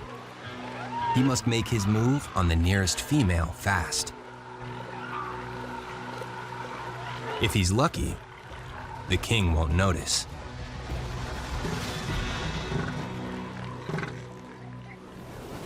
Creatures of all kinds fixate on this edge. This fine line between sand and sea is a food delivery service. Waves bring dinner to the doorstep of millions of coastal birds. The mountains of kelp and seaweed that wash up every year aren't too tasty, but they attract something that is. Insects. Lots of insects. They multiply and swarm. These little beach hoppers could take over the coast, except for one thing. Enter the snowy plover.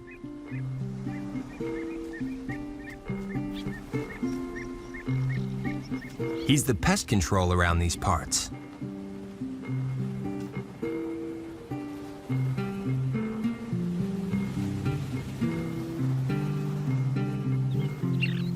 Without these little winged furballs, beaches would be infested. They may look like young, but these are indeed adults. zipping around like pinballs with a dash, dart, and dine technique. If it was a dance, it would be a quick step. When they're done chasing insects, they chase each other.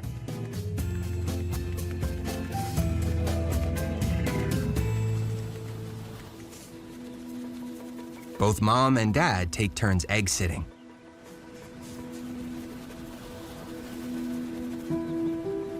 Dad usually takes the night shift, mom the day shift. Vigilance is vital. There's danger above. This hawk would love nothing more than a scrambled egg breakfast. To counter, the plover is about to do something extraordinary.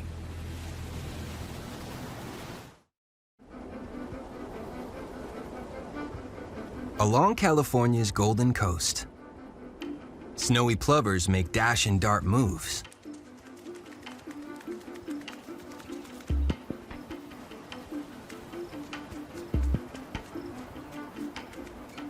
It's their best defense against an aerial attack. Now this dad uses it to divert a hawk's attention away from his family.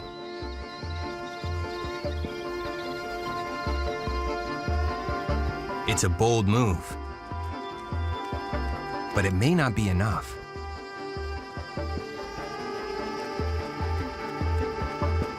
So he changes tactics and now pretends to be injured.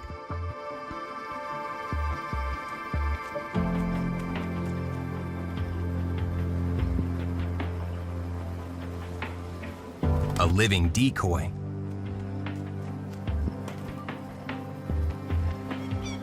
He catches the hawk's eye and distracts it from the nest.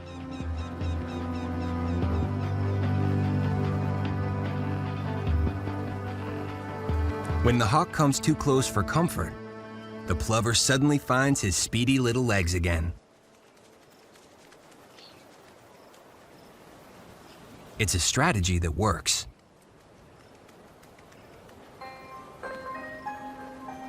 Soon enough, the nest is chock-a-block with chicks.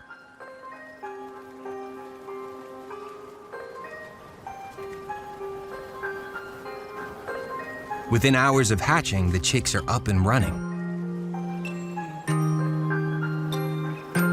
The next generation of insect catchers.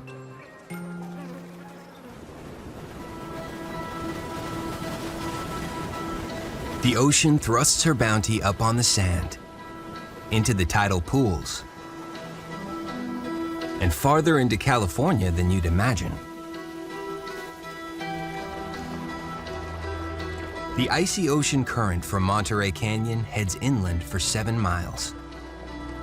It carries with it something important: lunch. The water is full of yummy morsels, bits of kelp and plankton. These nutrients feed one of the largest tidal marshes in California, Elkhorn Slough, a salty kingdom ruled by the tides. It's a gentle oasis for this sea otter. He's a water-loving weasel with massive webbed toes that make this male look like he walks with 2 left feet.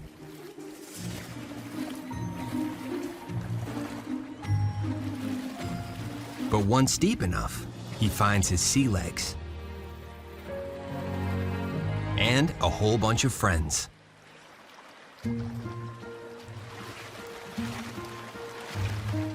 Almost every moment of their lives is spent afloat. Some take on a prayerful pose. It's how they sleep. For others, wakey wakey, time for a morning scrub.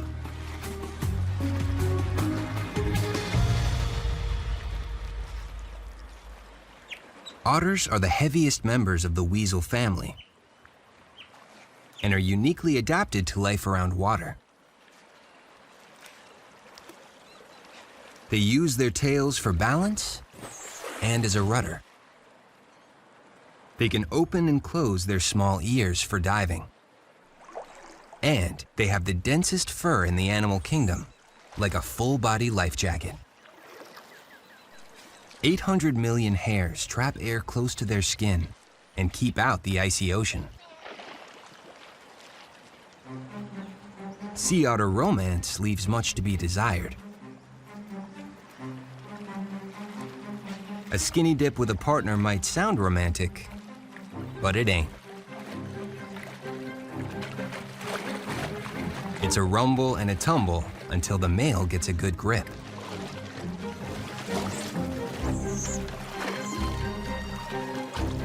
He can draw blood with those teeth and will hold her head underwater until he gets his way. It's a life or death struggle for this female. And she already has a juvenile at her side. If she goes down, so does it. 2 lives hang in the balance.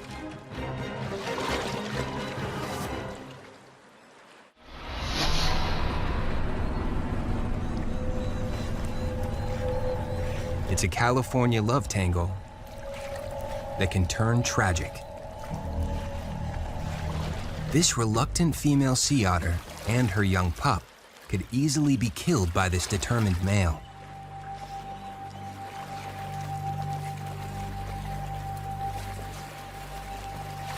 It's a close call, but the mating battle ends and all survive.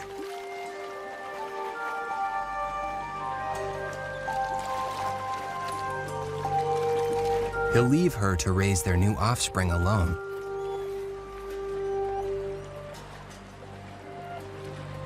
Pups are born in the water, but can't swim until they reach 2 weeks. Mom uses her stomach as a furry cradle. But every parent needs a little me time, and Mom's got just the solution. Fill the pup's dense fur with air. Like blowing up a balloon, now this kid will float for hours.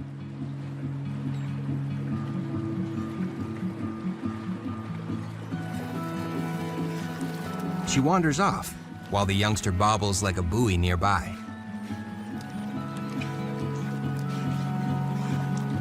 Hunting is essential for a young mother.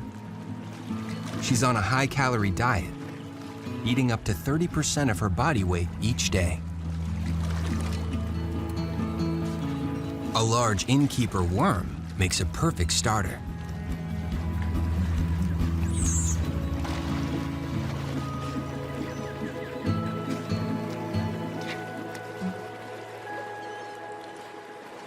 For another female, the catch of the day is clam, freshly cracked and served raw.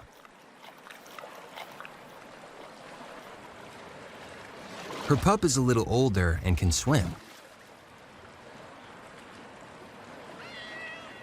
But he's not happy Mom has a table for one.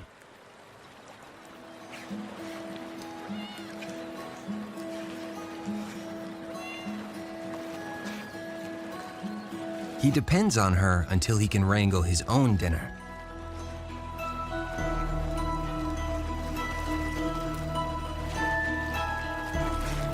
Until then, this mama's boy will keep living at home.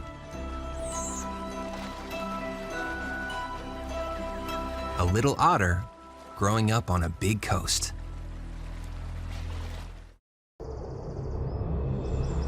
Inland, coastal California has an undisputed king. One that stands above them all. It's the redwood. These trees have reigned over America's west coast for 20 million years. And their crowns are the tallest in the world, up to 370 feet high.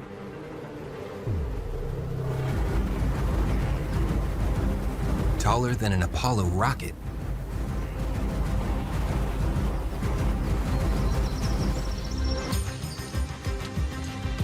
Future redwood heirs may start small, but saplings develop fast.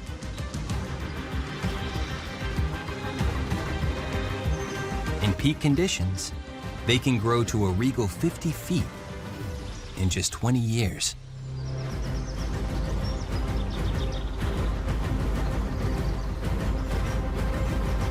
As their branches reach for the heavens, their roots stretch into rivers and streams.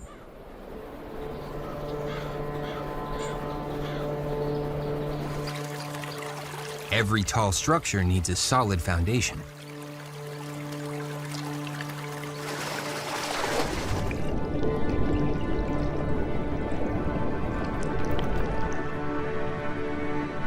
Redwood roots only go 10 to 13 feet deep into the soil, but they spread out up to 80 feet wide, like giant thirst-driven tentacles.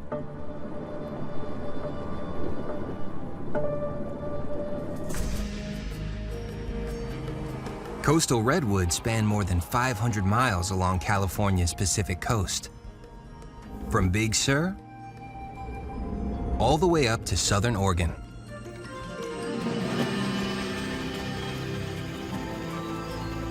They follow the California fog belt,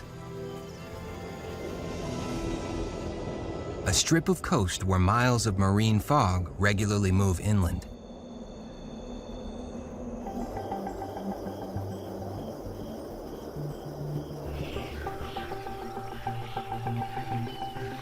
And where it hugs the coast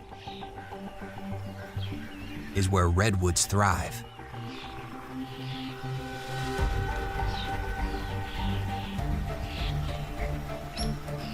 Redwood needles specialize in catching fog.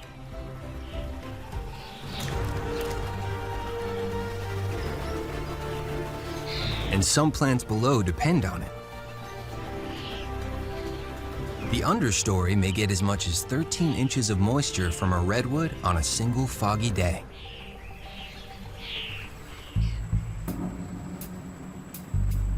Here to cash in on all that wonderful wetness, another giant of sorts. The banana slug is the largest slug in North America. It can grow more than 7 inches long. He's guided by his tentacles.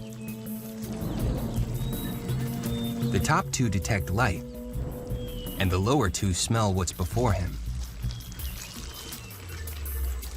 They lead this California native from one meal to the next. And that's vital for the health of the redwoods. The slug's recycled feces is a primary fertilizer for the forest floor. From little things, big things grow.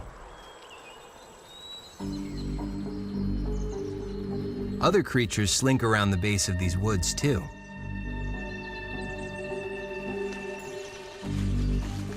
Dangerous ones.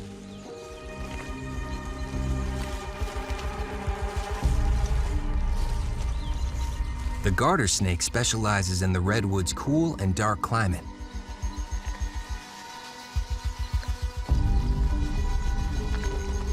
The giant banana slug is an easy grab.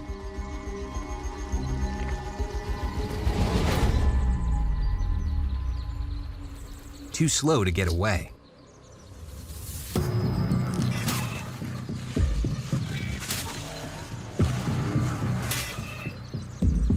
Down the hatch it goes. But not so fast.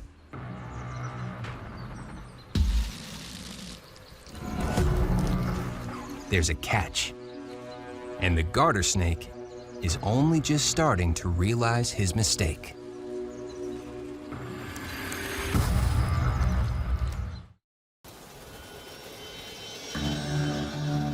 Among California's giant redwoods, This garter snake has gotten himself into a sticky situation.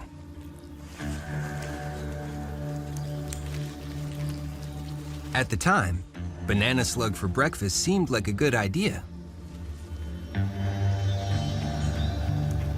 But the slug's mucus is an anesthetic that numbs the snake's mouth.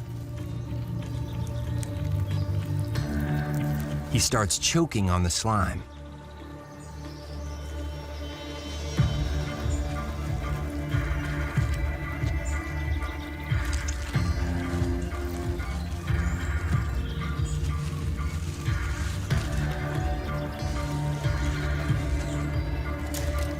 The slug may be dead, but the garter snake has learned a lesson. Scratch big yellow bananas from the menu.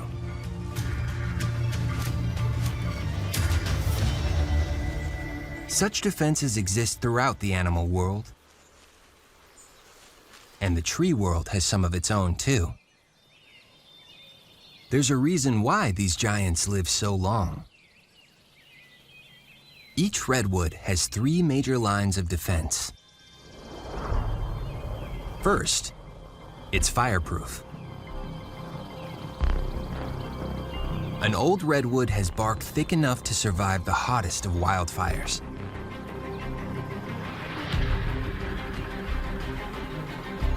Second, they can regenerate. A fallen redwood will sprout new trees along the toppled trunk.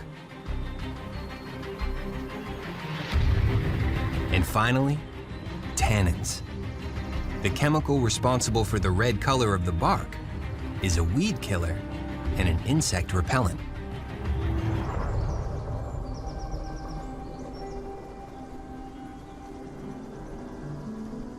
On the surface of these massive limbs, rough bark and crevices trap falling needles that break down into a soil called arboreal humus.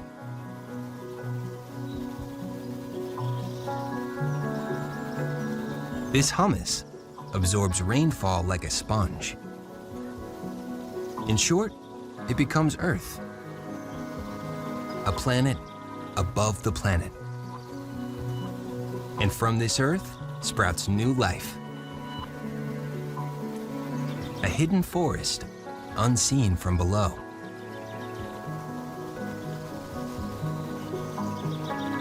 There's a commander-in-chief up here, the leader of the tree world. Even though he weighs 1/10 of an ounce, the wandering salamander is a permanent resident in this canopy. He has no lungs. Instead, he breathes through his skin. It's a nifty trick that's possible only if his skin stays wet. Up here, that's not a problem. Enough moisture stays trapped in the sky-high foliage year-round.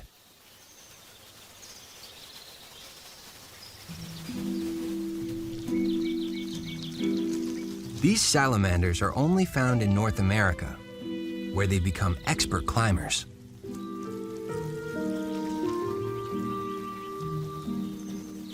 A prehensile tail can grab a hold of twigs, and gripped toe pads allow them to easily scale these giants.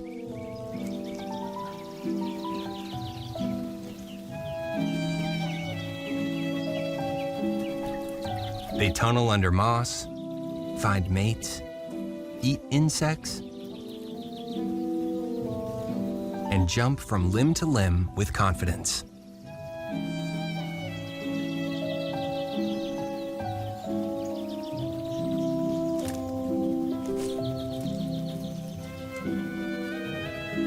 Year after year, the wandering salamander thrives in the clouds, 100 feet high plus,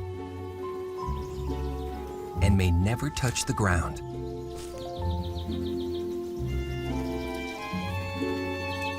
A luxury high-rise in a city of branches.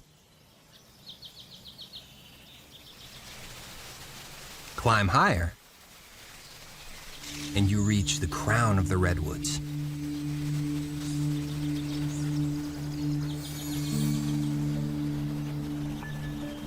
Best have wings to get here.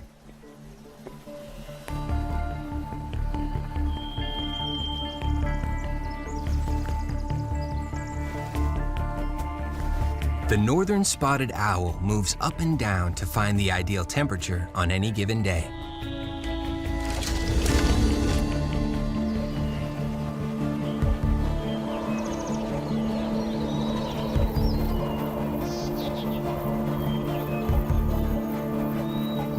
Agile, maneuverable, and his wings near silent.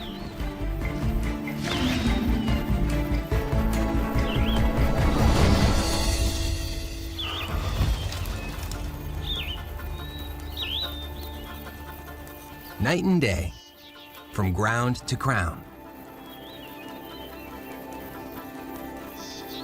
His prey is never safe.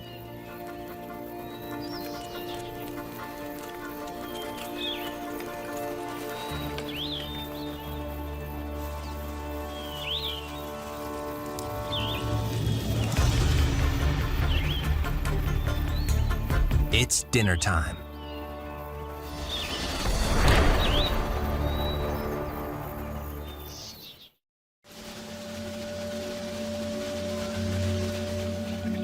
In California's redwoods, silent but deadly is a badge of honor.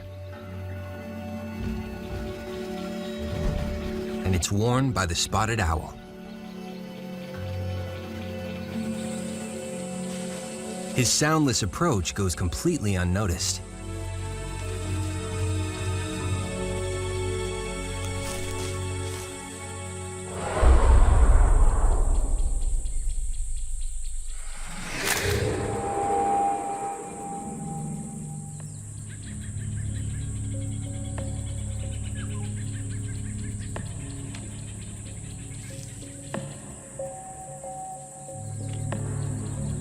He'll catch as much as he can. Once he's had his fill, he stashes the rest in cool tree limbs for later.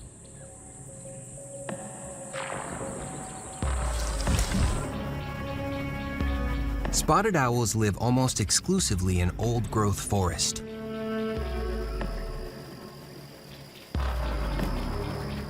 As the big old trees fall, so do they. Despite federal protection, less than 10,000 northern spotted owls remain, and there are fewer each year.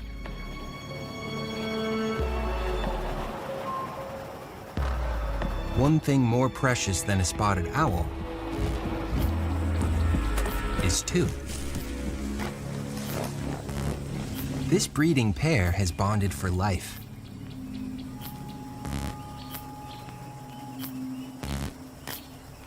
Under their powerful gaze,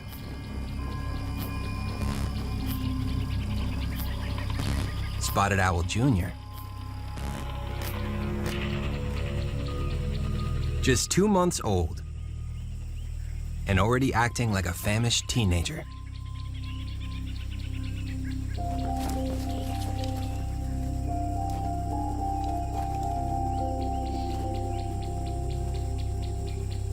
Mom and Dad prefer to hunt by night.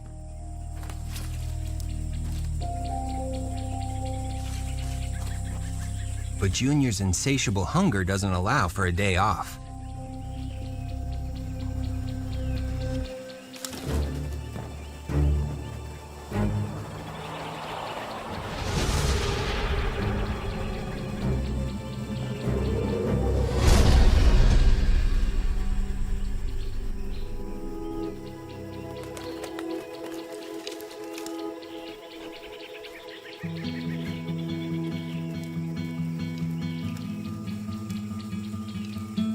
Junior catches on slowly.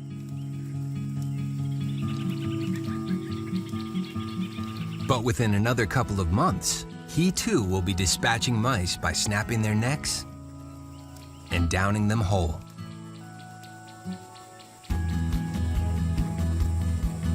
Live and learn, little one. It takes practice to become a phantom of the redwoods.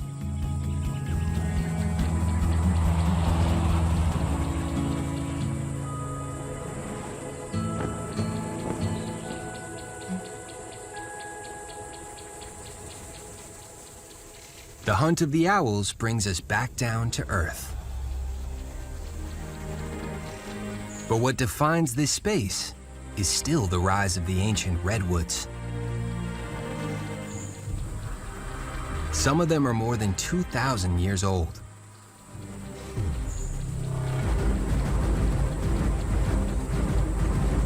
Among the longest living organisms on the planet.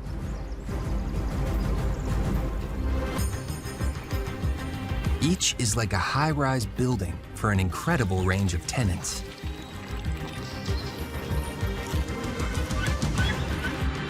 From the depths of the Pacific to the top of the redwoods, this ecosystem runs like clockwork, driven by the tides and fog.